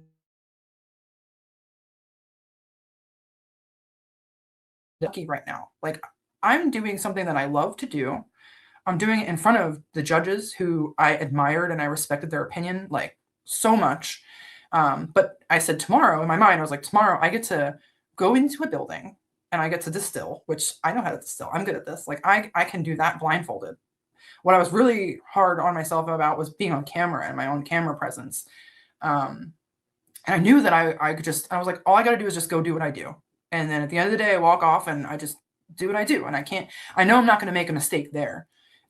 So I did that, and that was it. I'm a perfectionist at everything I do. So camera presence and trying to figure out how to do television and be on camera was something that I just had to figure out like everything else I do. I wasn't good at it at first. It's something that you're not good at. You just have to practice, and just get over your fear of being stupid or looking dumb or saying something wrong or being judged. And I like me. I know I'm a good person, and I get a lot of criticism from people on social media, a lot, every day. I try not to read the comments. But if you don't like me, that's okay. You don't have to like me. I like me, and my friends like me. So I'm good with that, you know? And if you just think of it that way, then it's like a false sense of confidence, right? If you're just like, whatever. And if I make a mistake or I look dumb or I sound dumb or I act goofy, that's okay because I'm goofy. I'm weird. I'm nerdy. I know all these things about myself. Like you can't tell me something about myself that I don't already know. I'm okay with it. Like, so I just had to. We do that every toughen up. week. We screw it up every week. I mean, we jump on here and we're genuinely ourselves and try to have fun with guests every week. And I know the feeling. Like at first we're like, we're trying to put on this. I don't know. We never really did try to do that, but like we try to be ourselves every week. And if people don't like us, don't watch the show. It's cool. You know what I mean? So, yeah. No, that's awesome. And as long as you're yourself, if you have to go back and watch it later, you can't feel bad about anything you did or said. No. As long as you're always true, authentic, and true to Absolutely. yourself. Authenticity is where it's all at, because if you try to be something that you're not, then you can look back later and be like, oh, cringe, like I did something wrong 100%. or I said something I should not have said. But as long as you are authentically you, then you can never look back on something that you did, even if it was a mistake, and say like, I shouldn't have done that, because it's you. You know, you can't really change who you are. Absolutely. So I want to go ahead and talk about Moonshiners, the TV show. Yeah. So, Oh yeah, I started talking about that. so you get asked to go on the show. You talked about, being nervous about, cameras are off, you're just sitting there. I want to know about the people. So you're on a show that already has it's already established. People's been watching it for years. You're the new person coming on. Who were some of the people in this process that you fell on to be like that guiding force? Because early on, you said you didn't have somebody to teach you the things. You didn't have a mentor. Yeah. But looking over your Instagram and your Facebook and stuff like that, it feels like over the last few years, you probably do have that mentor now. So who are the people that you relied on? Excellent question. So the prize of Master Distiller, what really is the prize, and you might not see it until you're done and you go home and then you're like, oh shit, what you get on Master Distiller, what you win is a sense of community and a group of people, because it's not just you there competing. It's about 12 to 15 other distillers, and whether they're hobby distillers or legal distillers or master distillers. One guy was a Dole banana tester, but he was also like a chemical engineer, and he was a distiller. And some people just distill as a hobby. Some people own their own distilleries, but you're getting a sense of community, and you're meeting all these other people in the distilling industry.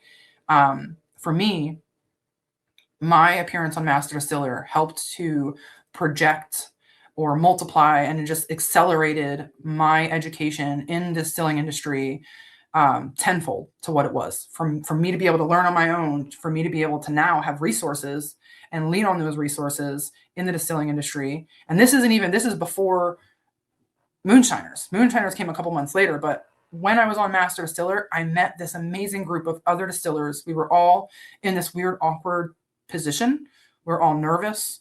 We're all going through like in our own heads and going through this really hard. And when you're there and you're competing, it's difficult. It's a very difficult, unique experience. And it's like expedited bonding that we all go through. But I met a distiller there. His name is Chris Yahara. He's the master distiller at Last Shot Distillery. He's a small Japanese man, and he calls himself my Mr. Miyagi. And he calls me Amanda-san. He is a master distiller, a master pastry chef, a master chocolatier. He is a world-winning ice carving champion for the United States. And he is a culinary professor at Syracuse University. He just recently retired to run his business full-time, but he is the head distiller. He opened Last Shot Distillery. And I don't know how old he is right now, but for his age, God, the man is an inspiration, and so humble and so intelligent. But he was running across the street of like 5 lanes in Kodak to the gas station one day. So he's like, I'm going to run across the street. Do you want anything from the gas station? And I was like, whoa, dude. Like, let me drive you. You want to come out to dinner? Like, he didn't have a car, and we were all stranded at this hotel in Kodak. So I was like, absolutely not. Do not run across the street. And we wound up having dinner together. And I learned that he was like a great family man, and he had dinner with his family and his daughters, who were all my age, every Sunday. So I had family dinner with him, and he literally just adopted me, like right then and there. He was like, you're like my daughter, come to my distillery. So I did. And he taught me everything that he knew so openly. He just poured his knowledge into me, and I will be forever grateful for that, because he introduced me to the legal distilling industry and bourbon. So this is a time in my life where I said, okay, this is bourbon. This is different. And this is an art form all on its own. And I started to learn about bourbon in depth, and barrel aging, and different grains, and distilling on the grain versus how I had always been distilling before. I saw a huge contrast, and that completely changed my entire perspective on distilling forever. And he brought me into his distillery. He let me run 400-gallon stills. One day, he literally, like a dad, put me on the still and then was like, you know what? I got to run to the bank. Here's like, if you need to turn the condenser down, like here, you control the water, you control the steam. I'll be back. And I was like, holy crap. Like he just left me here, and like this huge still it's running like a hose into a barrel. It was a stripping run, right? Like I later know now that a stripping run, it's not a big deal. You can't mess up a stripping run. Like you can't blow the building up. I mean, you could if you were trying to, but there was nothing really I could have done super wrong. But in that moment, I was like, I'm running this still. This is so cool. He literally, to this day, has taught me just everything. He has been one of the greatest mentors to me. And I have barrels in his distillery that I made. There was a period of time where he had several surgeries. He's getting old and he's working himself hard. He does. So I came and would stay with him a couple times a month and for a couple days. And I would, strip whiskey, do spirit runs. And then he would handle all the perfect, like the blending and barreling and everything. But I would do it all with him. But I would do the labor parts for him, and I gained experience, and I was able to learn as much as I could doing that and helping him. He's just such an amazing person to me. And from that point on, it was really the first time I ever tasted bourbon and whiskey and said, whoa, I like this. And at any time before that, I had tasted it and I thought, like, this is dry. This tastes like a barrel. I'm not really getting any depth here. And when I tasted his bourbon, it was like an explosion of flavor and ingredients and grains, and there was so much depth and complexity to it. I tell him, my joke is that he spoiled my palate right from the very beginning. And I have a spoiled palate to this day. I like really dense, really decadent. I like pot distilled whiskeys and bourbons. I'm a big Leopold Brothers fan. And my friends in the distilling industry now, they make fun of me and they say Leopold Brothers is only for like huge nerds. And I'm like, that is not true. They are the best whiskey I've ever tasted. Like, hands down. There's other whiskeys that I totally nerd out about in my own sense. But man, a bottle of Leopold Brothers is like you bringing me a bar of gold. Tell you what, the depth in that. I'm going to say this, and I know this is going to bring this back. This is going to bring this back to Mick's thought process. One of my favorite distillers. I'm not talking about female master distillers. I'm talking about distillers, period. Mm-hmm. She was the former distiller for Old Dominic, Alex Castle. Yes. And when she was on the show, I love her. Alex is a true gem in the whiskey bourbon industry. I'm not talking about women's distiller. I'm talking about period. She had the same moment when she first got started to where the person that was running the distillery that she was at said, I have to leave. You're in charge. You had the exact same moment. And I'm sitting here thinking the journey that she went through to get to where she's at now, you're going through that same journey. You're going to be just as big. Yeah. I hope that's the goal. No doubt in that. I hope to really be successful in everything I do. My learning experience is really weird, out of the box, and I have an amazing, a different perspective.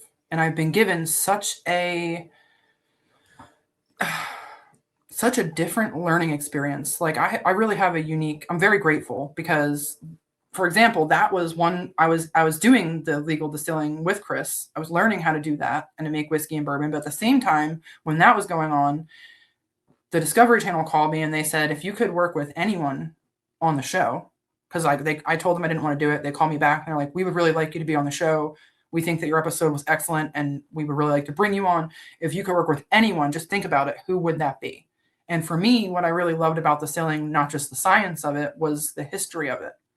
And I really admire, and I feel like to be a master distiller, you have to be able to use any kind of equipment, distill with any kind of fuel, any kind of ingredients, in any kind of setting. You have to really, but not just from going to school, you have to practice and do these things. Like I said, Mark Rogers does wood burning fire. He builds furnaces. At the time I was doing stonemason work, so I really admired that.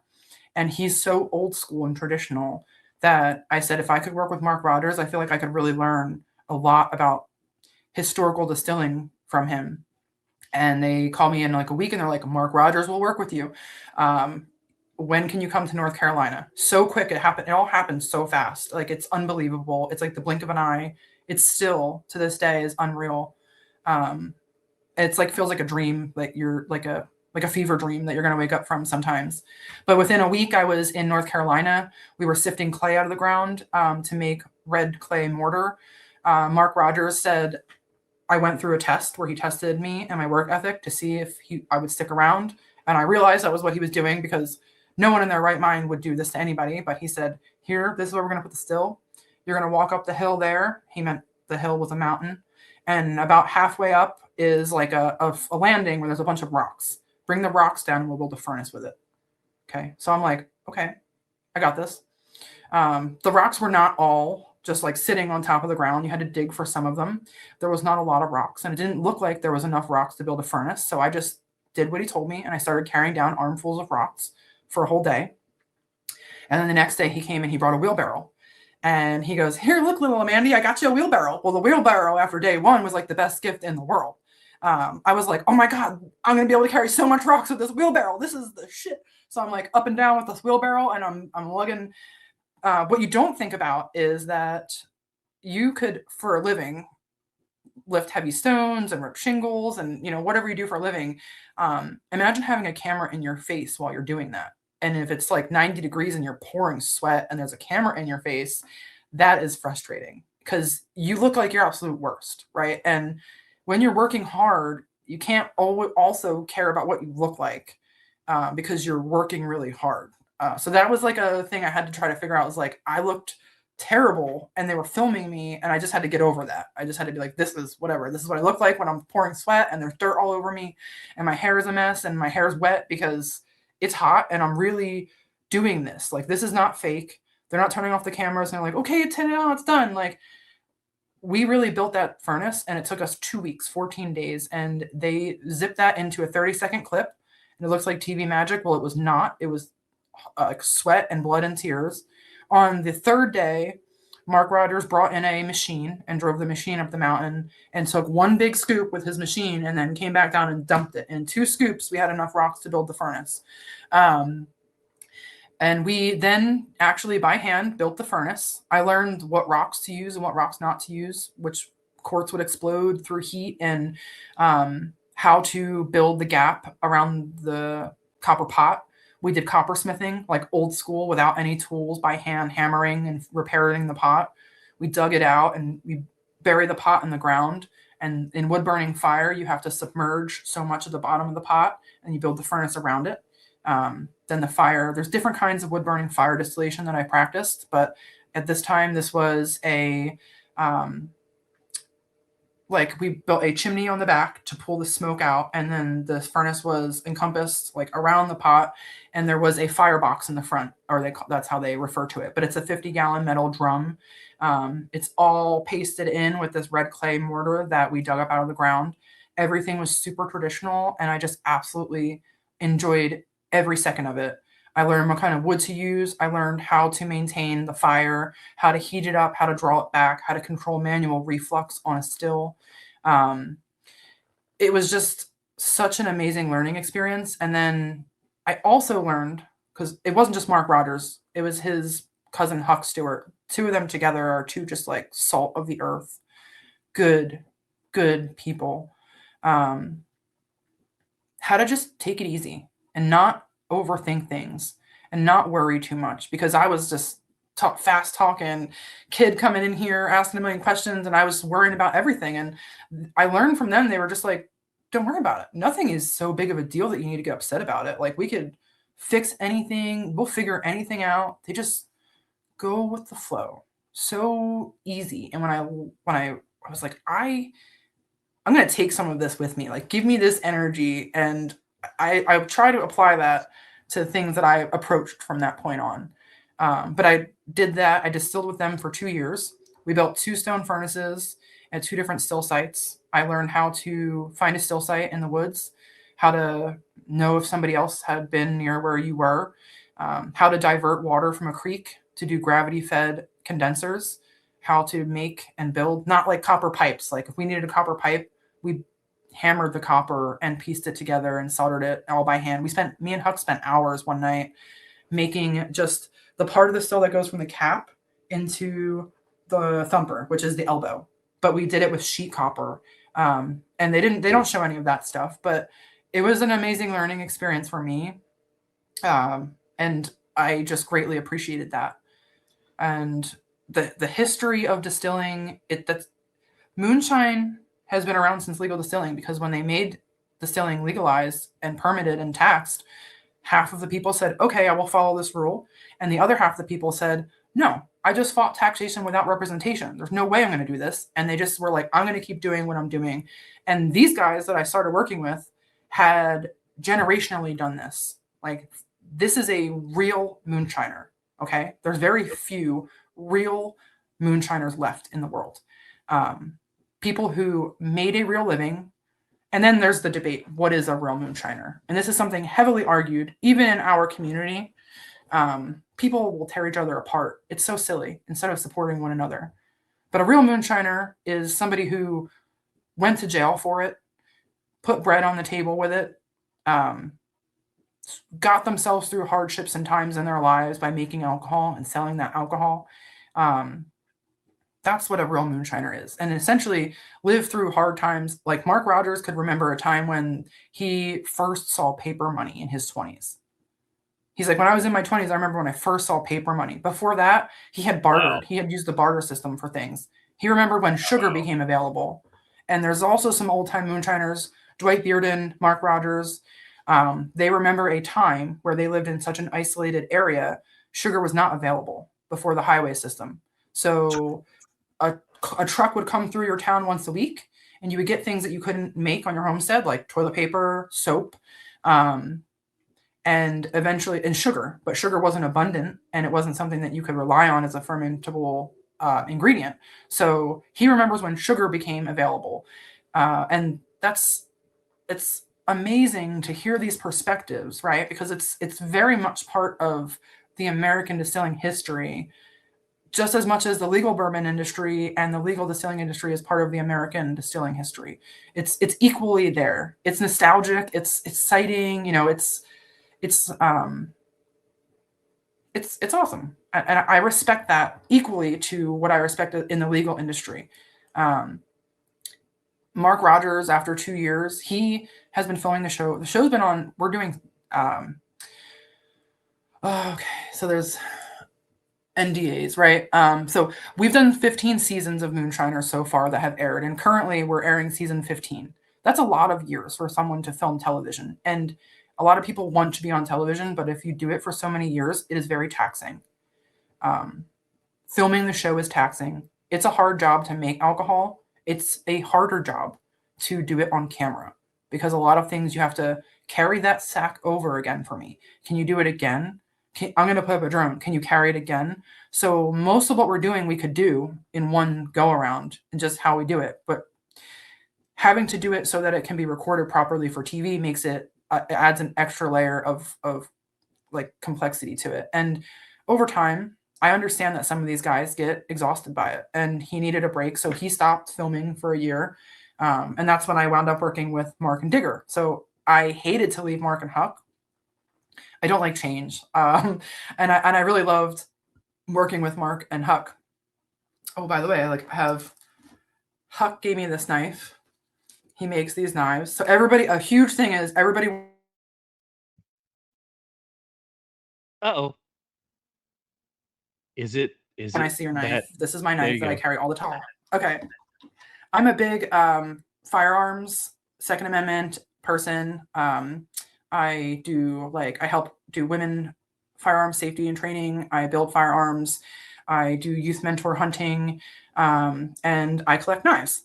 And when I met Huck, I had a really nice, a 1990 Acuna buck knife, which to me, it's just a knife that I've always wanted, and I saved up the money and I bought one. It's a very badass knife. You can still get them, but they've gotten a little bit expensive over the years. And he was like, "Man, I love your knife." And I was like, "I like your knife." And he said, "Well, I make these." And he charges a good amount of money for them. And then here's part of the story that I don't usually tell publicly, but something happened while we were filming, and it turned out that when you film on TV, sometimes you don't get paid. And I had taken off of my job for 2 weeks. I never had a lot of money. I still don't. We still live paycheck to paycheck, and I did then. So I'd taken off of work for 2 weeks, and I realized at that time that I wasn't going to get paid. And I was really upset. And I was really like, oh my God, I can't believe this. Like I lost 2 weeks of pay. That's irresponsible to my family and my household. And Huck was so upset. And he called me the day I went to leave. We built the furnace together. And he's like, you shouldn't leave here empty handed, gal. He calls me gal.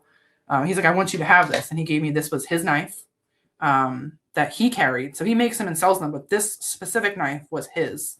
So he is someone who also doesn't have a lot, you know, and for him to give me this knife meant the world to me because I knew what it meant to him. It was like him giving me his most prized possession. He turned down the brass on the handle. He makes the bands, and this is a horn from a deer that he hunted. He shaped the blades, and he even makes the leather sheaths. He does like all the little stamping on them and everything, and it's all like custom. So, but this wasn't just a knife that he made for me.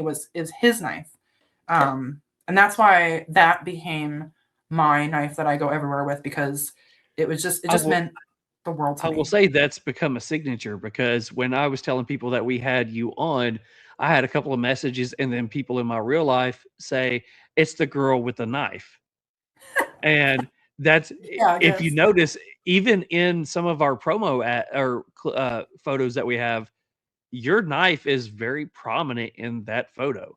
And that's what I was asked. Hey, is it the girl with the knife? And it's like, it's the girl with the knife. So I was going to ask you about that knife and figure out, you know, was it just something that you had and that you always carried, or was there meaning behind it? But you just answered that one. So thanks. I've always carried a knife. My rule number one is you never go anywhere without a knife. And that has always been a rule of mine. The only time I'm without a knife is when I check in at the airport.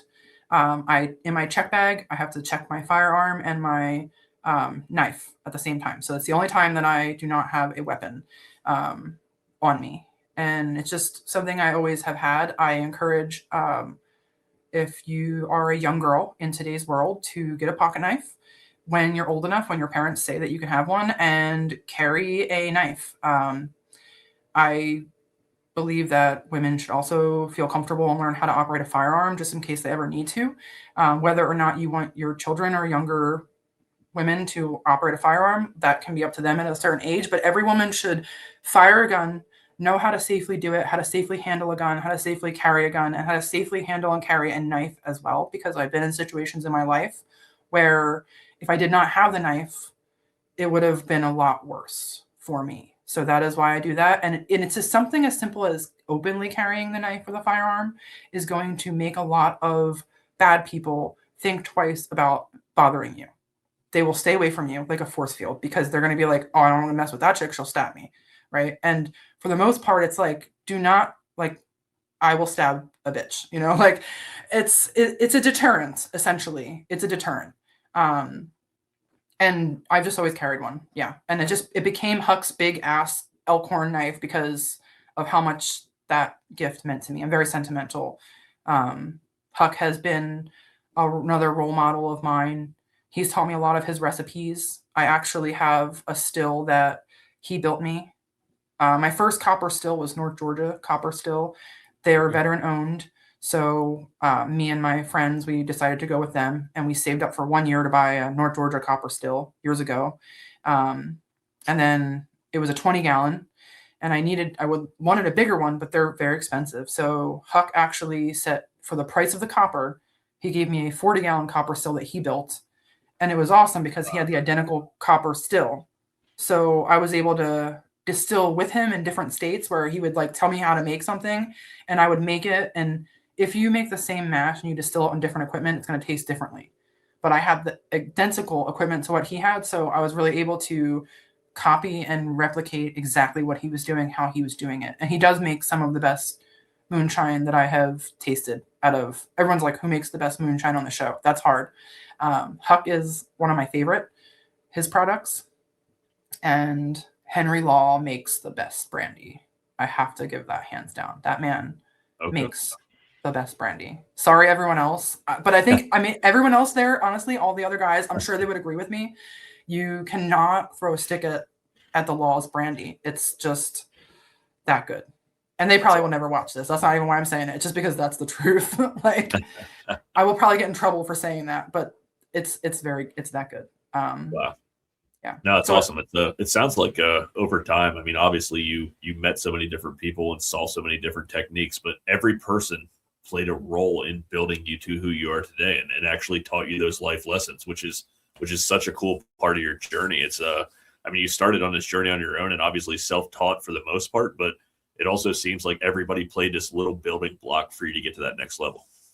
yeah, I say I'm a professional sponge.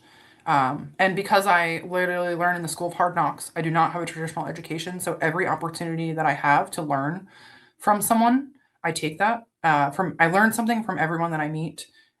Sometimes it's good, sometimes it's a bad thing. But either way, you learn and you grow from the people around you, and that's how you become a better person. So I absorb as much knowledge as I can. I'm a professional sponge, and I take every opportunity I can to work with different people. I ask lots of questions. I listen. And then I also have what is, I believe, an eidetic memory. So not a photographic memory where you remember everything you've ever seen, or you can like picture something.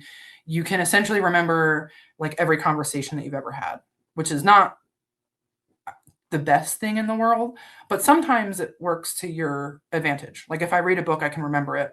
If I have a conversation with you guys, I can go back in my head and I can basically go through every single thing that I said, and remember it. Sometimes it sucks because when you say something that you are not, you're like, why did I say that? You'll just never forget it. But it helps to absorb from people. And I have been, from the moment I went on Master Distiller, I have been entirely blessed by all of the people in the industry who have immensely helped me. So many, like this story goes on and on of the people who I respect and admire, who I thought were my superiors, and I was intimidated by them. And my sister, actually, Caitlin, she told me one day, she said, Amanda, these are not your superiors anymore. These are your peers. And I was like, whoa, that's like, my sister's very wise. She's very intelligent and wise. And when she said that to me, I was like, almost like I had to take a minute to believe it. And then I was like, you know what? In a certain sense, she was correct. And when I started approaching it like that, then I had more confidence. And those people who I still consider, they're my peers, they're my best friends, but they are also mentors to me still to this day. We did, Alan Bishop, for example, is outside of the Moonshine show. He writes books, and he is an author of several books that I read when I was younger. I bought every one of his books and I read them, and I thought, wow, this guy is the best distiller in the United States. He is one of the smartest people that I have ever talked to. I called him once for distilling advice, and I didn't want to call him because I read his books and I thought like, oh my God, I couldn't call Alan Bishop for advice. He's Alan frickin' Bishop. And a friend of mine was like, no, seriously, call him. Like, he would love to talk to you. He likes to talk about like distilling and stuff, and call him. So I didn't call him. I didn't take their advice. And then finally that friend contacted me again. They were like, hey, did you call Alan Bishop? And I was like, no, I didn't want to bother him. And they're like, okay, well, he's expecting your call right now. So here's his number, call him. And I did. And me and Alan talked for like 3 hours, and he was one of the coolest people, like so cool. We just nerded out. And I was like, wow, that was like the first person that was ever to like keep up with me when I had to get a pen and paper and I had to write down some of the stuff he was saying, because I was learning from him in the conversation on a phone call. I was learning so much from him so rapidly. I'm like, this guy is incredible. And one of the greatest gifts of all, he reached out to me. They were doing a historic trades workshop for veterans, and he knows that I really love and support veterans, and I do work with veterans. So he was like, would you like to help us and be one of the speakers for our historic trade workshop for veterans? And I was like, abso-freaking-lutely. Like, tell me when, tell me where, all about this. I didn't know what it was. I just agreed to do it. And it turned out to be one of the most amazing experiences that I've ever done in my distilling career. It was a free workshop, which we're still doing it. We're working together. Me and a couple of the distillers are trying to get funding. We're working on a project to get funding to fund the next distillation. The first year was funded by the federal government, but the federal government has since like taken away funding from a lot of its entities. And this was one of them. The entity that funded us has lost their funding. So we are trying to make it kind of self-sustaining. but a whole bunch of amazing people in the industry wound up doing it. And we came together and we did a 2-day class for veterans where we talked about the distilling industry. It was hosted by Stolen Wolf Whiskey, and Eric Wolf is the master distiller there. He has since become one of my best friends as well. Alan also. These are people that, like, it's hard when you're on television to trust new people in your life. But these are people that I trust very much. And we did the historic trades workshop for veterans. It was very rewarding. A lot of the veterans came because they saw what I posted. And I was very grateful for everyone who came out to that, because for me, what I got out of distilling was a sense of community and a sense of purpose in my life. And I say that it saved my life, because at the time when I started distilling, I believe that it did save my life. It gave me something to focus on, to look forward to, something to take care of. And I gained a sense of community out of it, which I did not have before. And I believe that distilling or home distillation in that community is helpful to veterans, because they can find a sense of purpose and a sense of community. And there's lots of people, maybe not just veterans, that are looking for that in life.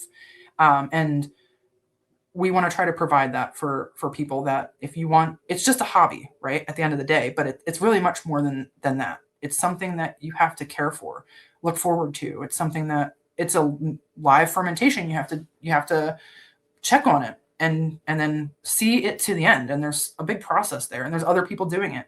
But the distilling industry is very much like a veteran community. And it's something that veterans find that benefits them. So I love doing the veteran workshop. I had wanted to go to Mount Vernon.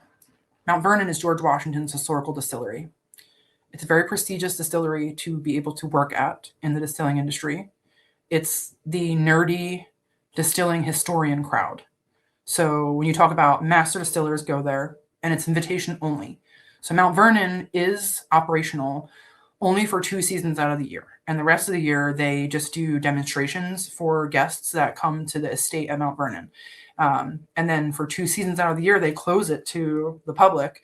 And it's invitation only, and it's operated by volunteer distillers from all over the world. And the historians that work at Mount Vernon, and those people are exceptional people. They are all doctors and masters in different categories of history. So everyone that gets to work at Mount Vernon is an exceptional human being and is so intelligent and full of information. It's an amazing experience. It's like adult day camp for distillers, but you also travel back in time because it's historically correct. There is not electricity. There is wood-burning fire furnaces like would have been done in George Washington's day. There's a historical grist mill next door that we walk to, and they operate the grist mill to grind all of our grains, come from the property, grown on the property, and are ground up in the historical grist mill. And we are doing distillation like it would have been done in the 1700s at that time in that location. So it's really incredible. But I wanted to go there for years, and I emailed them and I was like, hey, listen, I'll work for free.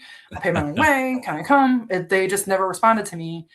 And at that historic trades workshop, the head distiller at the time, Steve Bayshore, who is another person who I'm immensely amazing that I respect in this industry, he attended and he saw the seminar that I did. It's just like an hour-long talk about moonshine is American as apple pie. I talk a little about the history of distilling in America and taxation of alcohol, and then the sect where we have legal distilling industry and moonshining today. And I do a pot still demonstration. Well, after that, he's like, you should come and join us at Mount Vernon. Would you be interested in that? And I was like, yes. I tried to play it cool. I was like, I mean, I could probably make some time on my calendar, but like inside, I was like, oh my God, this is what I've always wanted to come to Mount Vernon and distill. It's just so amazing to be able to. I got up every morning. I didn't have a car. I got dropped off there. I share a car with my fiance. He dropped me off in Virginia. And I would walk. I walked through the woods to George Washington's distillery at like the crack of dawn. I was the first one there when they opened the doors. And there's historians there from Europe. There's distillers from all over the country there. But the meeting of the minds is what that is. It's incredible. And we just practice our craft in a really raw, really manual way, the way that it has been done for thousands of years. There's something really, it's like, if I can compare it to anything, it's as important as going to church. Like, there's something very spiritual about going there and practicing that craft in that way. In that building, it was like sacred to all of us. And I'm just really grateful for all of the moments and the opportunities that I've had to work there and to work with those people.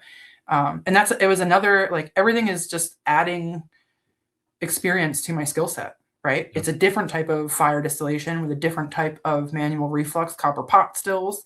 Every distillery I've worked at just adds another layer of experience with equipment and mashing and just, just it's expanding. And then I'm more confident in my skills because I know that you can throw me in any situation and I've done the most hardest thing to do. So if I can do that, then I can basically figure out anything else from that point. Absolutely. A buddy of mine went to Mount Vernon. He's a veteran as well, and it was on his bucket list forever. And when he retired, he went down there to do a tour, and he actually hit a time of year where they were actually releasing some bottles. And he said it was one of the most amazing. I don't know. I think he used the same word you just did, as spiritual, of just being on those grounds where our first commander in chief and that liquor was being made at that time, and they're still doing it pretty much in the same traditional way. It was just such an amazing spiritual time for him down there.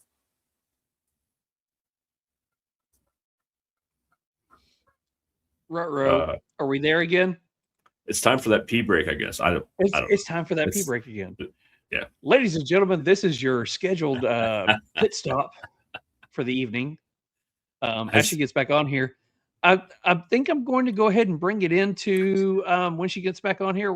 Let's go ahead and talk about the new distillery. Uh-oh. That's exactly where I was going. You keep stealing my questions, brother. Back. She is back. All right, girl. Welcome back. We are so glad that we gave everybody the opportunity to go use the bathroom, grab another drink, Right. whatever. Right. So We care about you.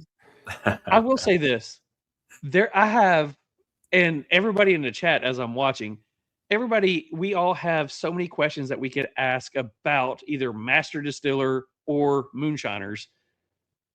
Hopefully I can convince you to come back at another point and we just talk about that process. Yeah, totally. But the next thing I want to go into is Unholy Beginnings. Yes. I've been following you for the last year plus, trying to get this distillery opened. Yes. Tell us about how the process started, what made you decide that you're going to do a distillery, and two, the name. Love to know about the name. Yes. So how did I get into this project initially? When I injured myself roofing, I was no longer able to roof, and that was my main source of income. Television does not pay nearly anything. It's not something you can survive off of. I made more money roofing than I made from filming a television show in a 7-day period. So I really had to always have another source of income, which is why I roofed until I couldn't anymore, because it paid my bills and sustained our household. It helped sustain us. So when I hurt myself, I really had to start looking at other ways to have income coming in. And I taught private classes under the table, right? But it was not a safe and responsible thing to do. And I was contacted by someone opening a large distillery. I'm not going to name, I'm not going to say where or anything like that. I was always said, like, if you don't have anything nice to say, you don't say anything at all. And I'm that person that will never speak bad about you, even if you do wrong to me. I will only say something positive about my friends or even my enemies. But so I was in a situation where I was looking at working in a distillery. I was going to move to operate the distillery and be the head distiller. I started teaching myself how to operate a distillery. I came up with an efficiency plan, how we would operate. They had expectations and goals of production. So I came up with a way on how we could operate their equipment to meet those goals. I had a 1-year, 5-year, and a 10-year plan of how we would expand and how I would approach meeting and surpassing their goals for production. and like products, a list of different products and mash bills and recipes and things that we would release, things that we could release early on to move. And I had a 2-week period where I was about to move and I was about to lock in, and I wanted them to confirm that my salary, that they were going to pay me the salary they had initially agreed on. And again, this would be my first big distilling job. So I said, if you could just give me something close to the average salary of a head distiller, I would be moving to almost essentially live on site and work 60 to 70 hours a week to make sure that your business is a success. I can guarantee that. And you're not just getting like my experience, but there's talent, right? And something I don't give myself credit for is relevance or a following. Something that I'm not good at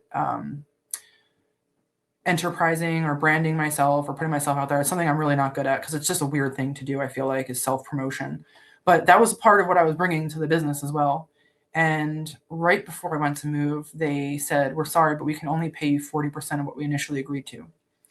And that was like, took the wind out of my sails. And I tried to do the math, because more than anything, what I wanted was to run a distillery and make spirit and do it legally more than anything. And I was crushed because I said, I can't responsibly leave my home and pay rent and help contribute to my bills at home still, for what that would have came out to for an hourly wage. It would have been like $14 to $16 an hour. Just crazy. And McDonald's paid more than that at that time where I lived. So, that's not being disrespectful. That's just being real. I was very upset. And I went to some of the people that I really trust, my friends in the community, and I told them, I vented to them, and I was like, can you believe this happened? And some, like Tim Smith is from the Moonshiners show. He said, good for you. Good for you. He said, know your worth, stand your ground. You did the right thing. He said, absolutely be confident in your decision, because if you had bended to those people, they would have taken advantage of you and you would have been in hell there. Because if they didn't recognize your worth, they had the money to pay me an average salary easily, tenfold. They could have paid me 10 times what I was asking. It was a shock to me. And Tim Smith was like, it was a blessing in disguise. That same week, I was on the phone. I got a phone call from a really good friend of mine, Jeff Warnicki. He is the owner, along with Andrew Warnicki, of North Georgia Still Company. They are the people who I've bought all of my copper products from since I started buying copper. They make the top of the line copper stuff. You can throw it down a flight of steps, but they were the first ones I went with. They were veteran owned. And they've always just supported me. Before they didn't know who I was. I wasn't on television. I was just some freaking dork in a garage saving up money for a year to buy a little 20-gallon copper still. And they have always just treated me with respect. They have done really cool things for me where they've helped me out to be able to acquire distillation equipment when I could not have afforded to do it, so that I could have better equipment in the industry, so that I could be better at my job.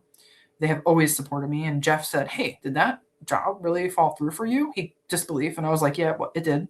And he said, well, do you want to run a distillery with us? Because I have an opportunity to run one to take over a project. He said, but I can't leave my family and my job and my business and run it. And I don't have the expertise. He said, but you do. Would you want to do that? And I thought about it for a little bit. And I was like, yes, maybe this was the blessing in disguise. Maybe this was what I needed to do. And I would have never had the courage to say yes to this question if I had not just spent months preparing for it. And that's what I did. I spent months preparing for how to run a distillery. Now, I wasn't running it for someone else. I was going to be running it as partially for me and for other people. So for the last about 2 years, I have been overseeing the construction designs and trying to build a distillery that's not just a distillery now, right? So now I have the opportunity to build it how I want, and that is an educational distillery. Because I worked so hard to educate myself. I could never afford a traditional education in college. To this day, I still cannot afford to go to college. There are other distilling programs that are not college bound, but they are still out of my reach financially, and they are just in their pricing, right? Because some places will charge you $6,000 to $7,000 for a couple days to sit in a class, and they get that and they fill up that class, but they're delivering an education, and that information is value. I want to make an accessible education for people that delivers the value tenfold, but that's accessible. It's reasonably priced. We're underpricing it tremendously right now compared to what we should be pricing. But the idea was that we had this reduced price until we got into our classroom, and we would build a state-of-the-art classroom under which to have these classes, and we could have all different kinds of classes and at all different skill levels, and you could return for these classes. And that's really what Unholy Beginnings Distilling Company became, was an educational distillery first. And then the educational portion would allow me to not have to follow traditional rules that a distiller follows operating a distillery. Like, I have to make a certain quota. I have to sell a certain amount of bottles and product. I have to cut corners because of this to make this extra penny. I don't ever want to do that. And I think this is where a lot of my untraditional experience also leads me to, is we don't follow any rules in the backwoods or in a garage in the illegal liquor industry. We have a lot of freedom. And that's the beauty of it, is it allows you to really play with the craft and break the rules because of the freedom that you have. It's the number one, my favorite thing about illicit distilling. Then learning how to distill legally, you learn that you don't have any freedom at all. You have to follow all the rules in the world, and you have to know all the rules because it's your job now to follow the law, because you're now operating a federal business. And there's so much red tape and regulations and rules. And it's not just that. I can operate a distillery and follow all.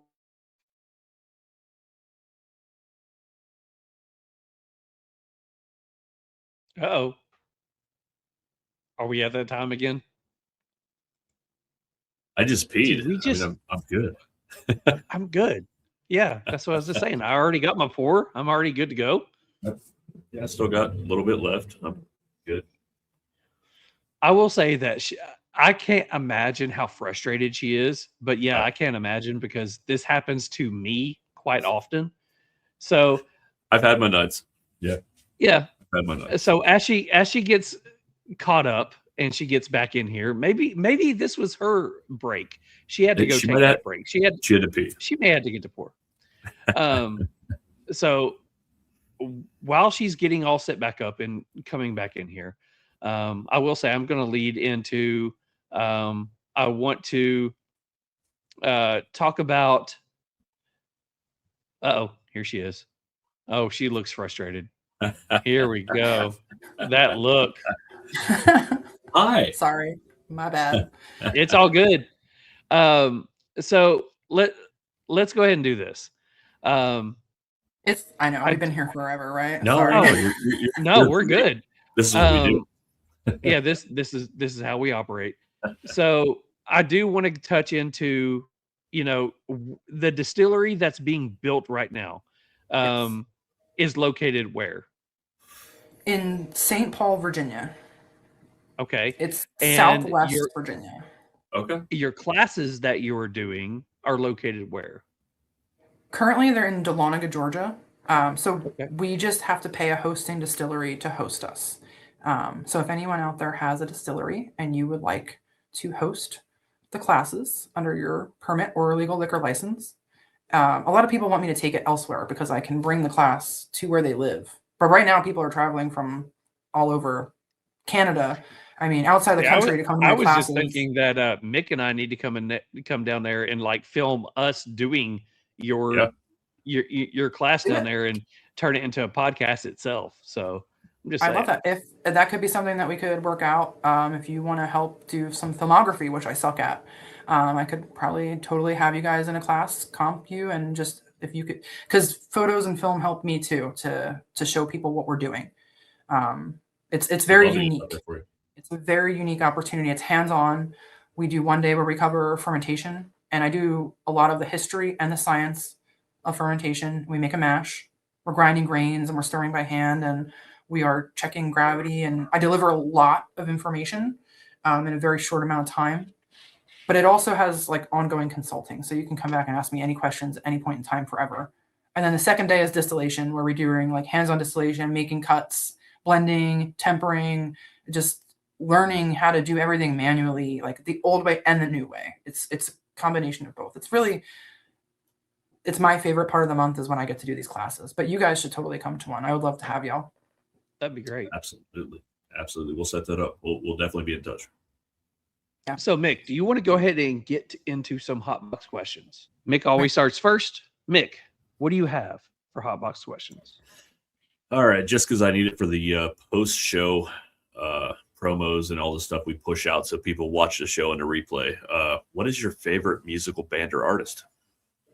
I knew you were going to ask me this because I watched your show. Okay, so... Damn it, she's prepared. Yeah, I have... this I'm not. So this is the hardest question to answer because I have no favorite. I use music like a time machine where literally like every day I'll listen to like 40s, 50s, 60s, 70s, 80s, 90s. It doesn't matter. I'm very eclectic. I will like be listening to just Nat King Cole, and then I'm listening to the Misfits. Okay. The band I've seen more than any other band, I've seen the Misfits about 12 times. Okay. Yeah. I like it. Wow. Most people don't believe that. I'm like, yeah, I was a little punk kid for sure. All right. So question number 2, what is the dumbest way that you've ever injured yourself? That's good. Okay. This is a great question. It actually ties back to distilling on Master Distiller. And you had asked before, what is anything you hope has never been on camera? So it's something called charging your thumper, where you heat up the still, and it's a way to speed up your run. And there's a pour spout on the bottom of the pot.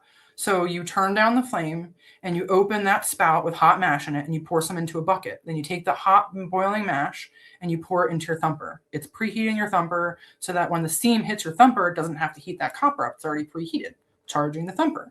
So I did this on a Master Distiller, and they set the stills up for you ahead of time.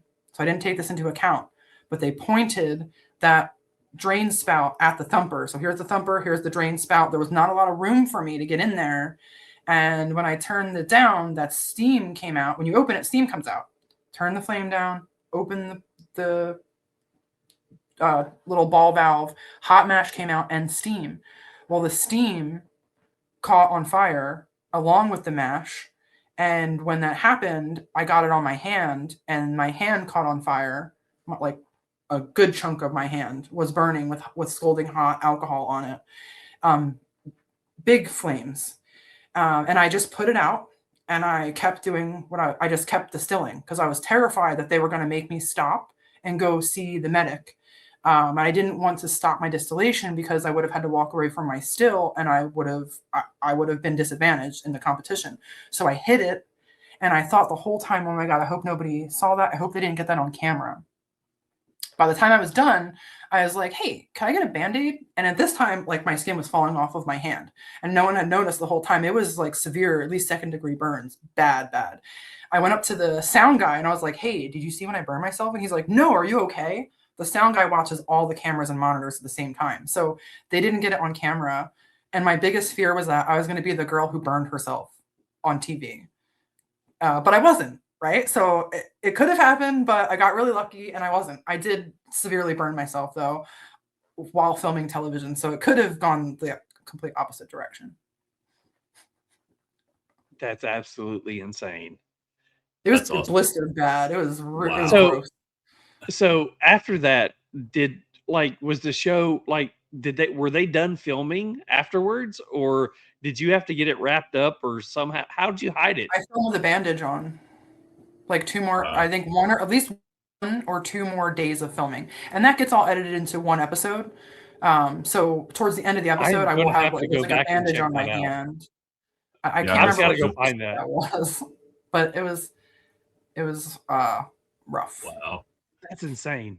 I think that was So the first Tournament of Champions. So it was like the 2nd episode of the first Tournament of first or 2nd episode of Tournament of Champions. I think that's what it was. Okay. Yeah. Yeah, I'll definitely have to check that out. That actually kind of leads me into my next question. So you mentioned multiple times tonight about not being real comfortable being on camera, and you mentioned it multiple times, like I said. have you ever gone back and actually watched some episodes, and what were some of your favorite parts that you're like proud of, and what were some of them that you're like, I could have done without that?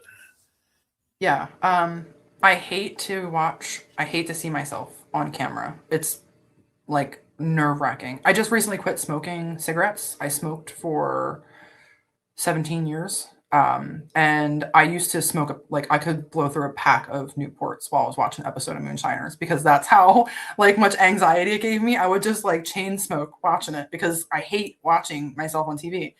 But the worst thing that I remember seeing is one episode where I do a nitrous infusion, where I charge a beer keg under pressure, and then I release that pressure, and carbonating it, and then essentially decarbonating it to rapidly extract the flavor. And they ask us, they'll be like, say this, and they'll ask you, like, repeat yourself so many times. And at one point, when they were asking me to repeat what I was saying in an OTF, the person doing the interview for me was like, can you talk about your what I forget how they said it. Instead of nitrous oxide, they said like nitrogen dioxide. And I just literally said it back to them. And that's the part that got put on the episode. And when I saw that, immediately I was like, oh my God, I don't even remember saying that. Like, I can't believe I said that. I said it correctly like 200 times. And one time I said it incorrectly. And one is like a toxic gas, and the other one is what we use to carbonate soda with. So, that for me, I was super hard on myself when that happened. And I to this day, loathe myself for saying that. Things I'm proud of, there's lots of things. I love to watch when we build the furnace, because that's like a great memory for me. I brought Cherokee White Eagle corn, and I learned how to malt corn. So Mark Rogers and Huck actually taught me how to malt grains. That was an amazing learning experience. And what's amazing about the show is all of these episodes are just like memories that I cherish, and learning experiences that I also cherish, but they're memories, and they're on video, right? So in 10 or 20 years, if I can go back and watch that and watch these cherished memories that I have, because each one of these experiences, they mean a lot to me. So I would say all of it in a way is nice to look back on. That's so cool. You just said it. I actually just said that to my daughter. My oldest daughter helps us out with the show from time to time. We run stuff by her. She's actually the intro for our show. She did that for us a while ago. Charles surprised me with it. But anyway, we just had this conversation the other day. I'm like, it's pretty cool. No matter how big this ever gets or whatever, we're having a great time, and it's going to be out there forever, hopefully, unless they shut us down. But like, it's something that we've done together that we're pretty proud of. We have amazing guests on every week. We get to do something we love and interview people we care about, and something we can put out there forever. So I agree with that 100%. Like, it's something that we're proud of, and we can put out there that we're, put our name on, and hopefully it sticks around. Should be proud. You guys are like genuine, authentic people, and I think that carries through in the content that you're making. And it's hard for me to watch a podcast. I watched your podcast for hours. And I watched the whole thing. And instead of sleeping on a plane one day where I was really exhausted, I watched like 2 of your podcasts. And I was like, okay, I'm genuinely really excited about going on this podcast because you guys do it well. I think you make good content. I genuinely, seriously mean that. You do a good job. I will say this. The people that we get on here, we don't get people on here that are just, hey, get this person on here, whatever. We actually care about what the person has to say. And we really get, we try to get involved in what they're doing, what their lifestyle is, how they act, what they present, and we want to be a part of it. And it's not something that we're just trying to go over here and ask a few questions. We don't come in here scripted with anything. We just want to sit down. We talk about it with like the cigar lounge life. Just saying. Mm-hmm. Sorry. Anyways, we like to sit down. Yeah, don't worry about it. We like to sit down and just, if we were sitting talking with you at a bar or at a lounge, we're just wanting to do the same thing that we're doing there that we're doing with you. So my last question.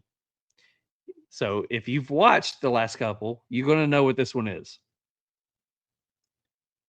We are both girl dads, and we talk about this a lot.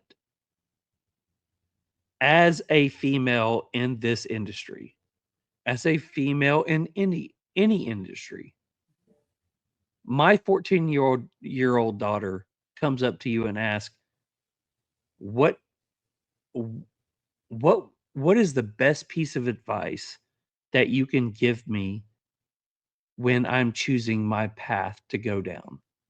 She is my 14-year-old just went down and signed up for her high school classes yesterday. So if she was looking up to some young lady like you and saying, "Hey, what do I need to do? How do I follow my passion? What can I do to do that?" What advice would you give her? That's an excellent question. I love it. Thank you for asking that. I try to give advice to young women all the time. So I have a little bit of experience how to answer this question because I have a lot of young women that look up to me. As crazy as that is to me, I mean, what I tell these young girls is if you love something, then that just means you're going to be 10 times better at it. If you can find something that you love, then you should definitely do that. And one thing that I tell them all that they should just know, obviously, because I mean, girls do everything better than boys. Whatever a man can do, a woman can do better, because they should just automatically know that in the back of their mind. And ultimately, it doesn't matter if you're a man or a woman. If you are just the hardest working person in the room, and that will apply differently at different stages in your life, but just be the hardest worker. Find what you love, do it well. And whatever you are, be a good one. And don't ever let, I don't believe, we say the word a lot, male-dominated industry. Just that term alone puts a perspective on it or puts a idea in your mind that it's maybe not something a woman would be as good at. I don't really think that there's any such thing as a male-dominated industry. There's just industries that women are less inclined to participate in, but it doesn't mean that they are and not as good at it. Like they can do anything that a man can do, obviously. And just be the hardest working person in the room, and you will eventually be recognized by everyone around you. I've always told, I've got two daughters, so I've always told both of them, the moment that you hear that the path that you're going down is male dominated, go in there and dominate yourself.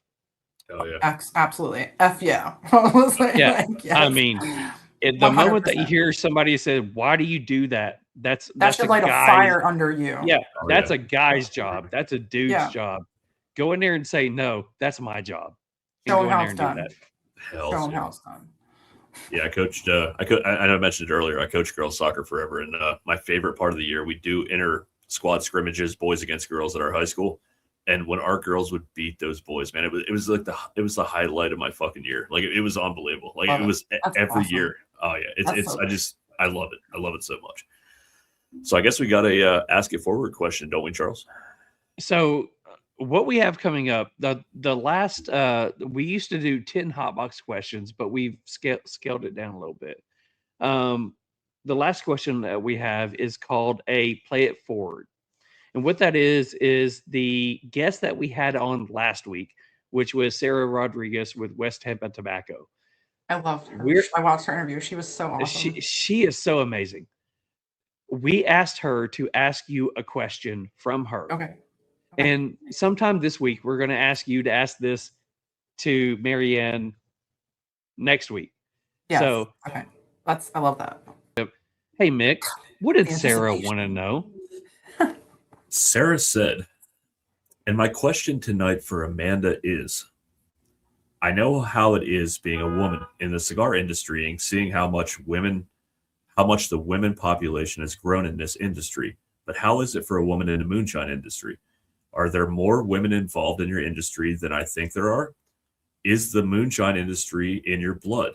Have you discovered that someone in your family, such as a great-grandparent, was involved in the craft even before you were born? I hope that question was okay. Have a great show. So that's what Amanda said. Or yeah, that's what Sarah said to Amanda. Excellent question. Yeah. Thank you for the question, Sarah. You're awesome. So there are lots of women in the moonshine industry. There is women in the chat right now who are moonshiners, who I know and are supportive. I try to support them. There is a rich history of women distilling in the moonshine world and the legal world. I mean, if you go back, I've been writing a piece I'm trying to do every couple of days and maybe at least once a week, but it's less than a week. I'm releasing like an article that I've written about the history of women in distilling. So I try to go back and research and try to pay homage to these women and recreating their spirits, how they would have done it. There's lots of women in the history of distilling, in modern day moonshining. When I first came into moonshining, I did not see a lot of women doing it. And in the years I've been doing it, I have seen more and more women do it. And I love that. And I am so proud of that fact. And it's really modern day moonshining is home distilling. It's hobby distilling, right? Just like brewing beer. And that's what it really is on the scale that most of us are doing it. I just see lots of women doing it. And I love that aspect. When I began distilling, I did not know that I had any family history of distilling, but I teach most people that most likely we all have a family member, if you go back far enough, who distilled, because it was a necessity of life. It was how medicine was made. It was how crops were preserved. Almost everyone distilled at some point in your life. You go back to wherever your family immigrated from. In that country, there was a point in time where there was no liquor store. They didn't exist, right? So it was just made at home. And I didn't know who in my family had distilled. And I was with my grandmother. I spent a lot of time with her. Her name's Bryant. She's a saint, and I love her. She's one of my best friends. She's 93 years old. When I'm not working, I go and I stay with her for like a week at a time. Always, we have slumber parties, and once a month I'll spend a week with her. She is one of my best friends. But I was with her, and her cousin, who is also about her age, is a historian, a family historian. And he came to me at a family event, and he said, "This needs to go to you." And he gave me a manila envelope. And I was like, "What's this?" And he's like, "This was your great-grandfather's. It was my grandmother, Miriam's father. He distilled, and he made alcohol. And in that envelope was a book of recipes. And along with that came a rich family history where my grandmother, when I went to go on the Moonshiner show, I called my grandmom first because my dad was no longer around. So it's not like I could go to him and ask him for advice. So I called my grandmother, his mom, and I said, "Grandmom, I'm going to do this really crazy, really insane thing. I'm going to go on television, and I make alcohol. I make moonshine." She didn't know what moonshine was, right? I told her I make alcohol. I said, "If you don't want me to do it, I won't do it." And she's like, I had in my heart practiced this conversation for like a month. And I picked up the phone to call her so many times, and I got nervous and I hung up because I was so scared to tell her this because it was such a weird, crazy thing. I called both my grandmoms, my grandmom on my mom's side and my dad's side, and I had to get permission from both of them before I embarrassed the family, right? That's what I was thinking. But both of my grandmoms told me, well, this is in our family. So on my dad's side, my grandmom's father did it during Prohibition in Philadelphia on Edgemont Street, which is where I grew up. And we have photos of them holding bottles now that we found. And I have his recipes, which I have recreated some of his recipes. And I just love that. I had done it for so many years. I have such a love and a passion for it. And I never knew where it came from. So yeah, it's cool to find that family history. I think that everybody has something like that in their family if you look for it hard enough.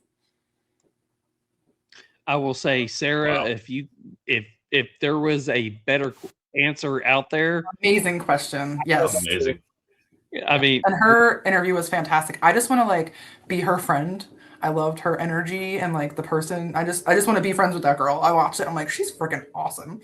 She's so cool. meeting her in person, she is exactly what you saw in there as she is in person. She is a great person to just sit and talk with. So I will say this. There's a couple of things I want to hit on before we let you go. One, you talked about all the people, from either the Master Distiller competition or whether it was the Moonshiner show. You talked about all the different people that had come in and out of it, that were small distillers that are trying to get their presence known, that you wish that other people would hear about them and learn about them. If there is somebody out there that has their own, and we'll do it so we don't get them in trouble, legal distillery, that they're wanting to get their name known, send them our way. We'll do the same kind of conversation with them. That way we can like let people know all about them. Yeah. Feel free to do that. The second thing is, when I would love to get you back on here again. Just watching the chats, there are so many questions in the chats that we'll never get to tonight. I know. There's a lot. I would love to get you back on here tonight and or some other night and just go over some of those questions and, talk about just different experiences. We've already got your history in. Let's talk about, just fun history, fun facts, fun experiences that you've had. Yeah, this is a different kind of podcast because that's what I normally do. It's what I do for a living. I talk about history and science and my life experiences and my experiences in my career distilling, and that's how I teach. So I'm great at that. This podcast had me nervous because I'm like, they're going to ask me questions about my teenage years, my personal life, and my childhood, and I was we want to know who you are. I love how you guys do it. It's respectful. And I'd be happy to come back. It's just the way that you can convey your interview I really appreciate. And I'm grateful that you had me on. It's an honor to be grouped in the grouping of women that you guys chose. I had another friend of mine who is pretty big in the distilling industry. I admire him quite a bit. I won't say who he is, but he sent me a text message with a picture that you had of the 4 women, and I hadn't seen it. I had no idea. I just agreed to do your podcast, and he sent me the photo in a text message, and he was like, holy crap, like freaking A, right, this is awesome, good for you. And I looked at it and I'm like, me and Marianne Eves, and I saw the other 2 girls, and I'm not familiar with the cigar industry, but then I looked them up and I was like, how am I in this group of people? I said it's such an honor to be grouped with these women because I have so much respect for them in their industries. And I admire these women so much that it is an honor for me to be on your show, for you to ask me to interview me, and to be paired next to Marianne Eves in a Women in Distilling interview is an honor that I probably don't even deserve, because she is a incredible. Yeah, you do. Hang on. I gotta do this. I gotta do this. I know Mick's going the same route. You were once told by somebody very wise. I know what Did you you're pat say. yourself on the back? Yeah. Really? Like right now? Yeah. Did you pat yourself on the back? Yeah. There you go. Yeah. You have earned your place where you are. So 100%. Thank you. We tried to get you on here last year before you've felt gone really through bad. what's going on. So just say that's a year. You've grown a year since then. Yes. Yeah. I've gotten so much. I accelerate on the back. so much. Yeah. No, I'll be honest. Like we just wanted to hear your full story because everybody knows you from the show, and we've watched the show and we've watched some other, but we wanted to know you, and that's really what we try to do in this show. And like Charles said, you've absolutely earned your spot, and you're obviously a big advocate for women in whatever industry they're in. It's to push themselves forward and succeed. Give yourself some credit. I mean, honestly, we're big fans. We do want to have you back on. I did have one or two things quick to touch on as well.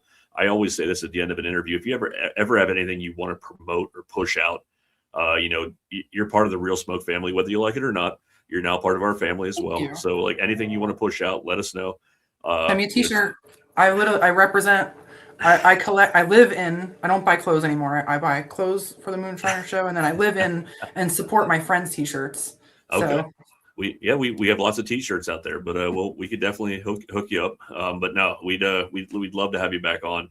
And if you can ever sneak in like a Mick and Charles in a show, just say screw Mick and Charles, like it's something like that. That'd be cool too. I'm just saying. I'm just throwing that out there. They would edit it out. They would edit it out because it wouldn't make sense. But I could. But they would edit it out. No, but you guys can totally come to like a class. We can discuss this later, and I would love to do another podcast. We can do like a different format. You can ask whatever kind of different history questions. I mean, I again have that weird memory kind of system where I have a wealth of knowledge, and I've been blessed with being given a wealth of knowledge from a amazing, diverse group of people. So I'm happy to talk about whatever kind of distilling science and history topics in the future. We appreciate it. We love the fact that you came on here tonight. You have given so much of your time tonight, a whole lot more than what we told you that you were going to be on here. So we appreciate it. I knew it was going to be. I blocked it out for you guys. That's all good. I've been watching. Thank you. I've been watching the chat. You have so many fans on here that are saying so many fabulous things about you. You know, guys, if you're on here, go follow. If you're on here and you are a Real Smoke person, do us a favor. Go follow her. Go follow Amanda on her podcast or on her social medias. If you're Amanda's followers, go follow us. We would love to see you on there. We have a lot of good episodes coming up. But I will can't wait always to watch next week. I'm looking forward to it. I can't wait to have next week. We got to see you in the chat. That'd be awesome. So Mick, I think I'm on a podcast next week at the same time. So that sucks. I'm gonna have to watch it later. But if I can get in the chat, I'm definitely gonna try to, for sure. All right. I appreciate it. All right. So Mick, I'll let you go ahead and end everything tonight with our guest. No, I don't have a whole lot to follow up on. You were absolutely amazing. Everything we could ask for in a show. It was great to get to know about your past and your upbringing and how you got into the whole industry. Keep fighting for. I mean, obviously you're a strong woman and you've proven yourself every job you've ever had, and just keep doing what you're doing. And we're excited to see where it goes because I know you're just one of those people that won't say no or take no for an answer. And I appreciate you greatly, and nothing but success. And we will support you every way we can. So I appreciate you being on. I appreciate it. And thanks everybody who's in the chat and watching this whole time. Thank you all for tuning in and supporting us. Very much appreciate you all. All right. So thank you so much for being on here. We'll see you next time. Thank you guys. Peace out. Be good. Peace. All right. So like that, episode 68 is in the books. So thank you so much, Mick. All you. Another amazing night with another strong, amazing woman in her industry. We're not because she's on here with us. I would have said this regardless. We're so proud and so happy that the guests that we have on this month, and I'm so excited to continue this month on, continue supporting. And it's not ever about us. It's about bringing these guests on and getting them exposure, and hopefully we all grow together and just have fun with it. But take time this week, smoke a great cigar, or have a great drink with someone you love. And Amanda, close this out. Well, thank you guys, of course, for having me. This is awesome. I really appreciate you letting me tell my story in a way that I have never done before. And I will be happy to come back. I'll be watching you guys from now on. And thank you for everyone, all the viewers who supported us, because we would not be here without you. We wouldn't be doing this at all, actually, if it wasn't for you guys. So we just be talking. And I always end my videos with be good. So you guys have a good night and be good. Be good. Take it easy. The smoke is thick, the air is tight, cigars are lit, oh what a sight. Pour the whiskey, tequila too, this one's for Mick and Charles and you. Thank you for tuning in. The Real Smoke Podcast makes us all grin. You like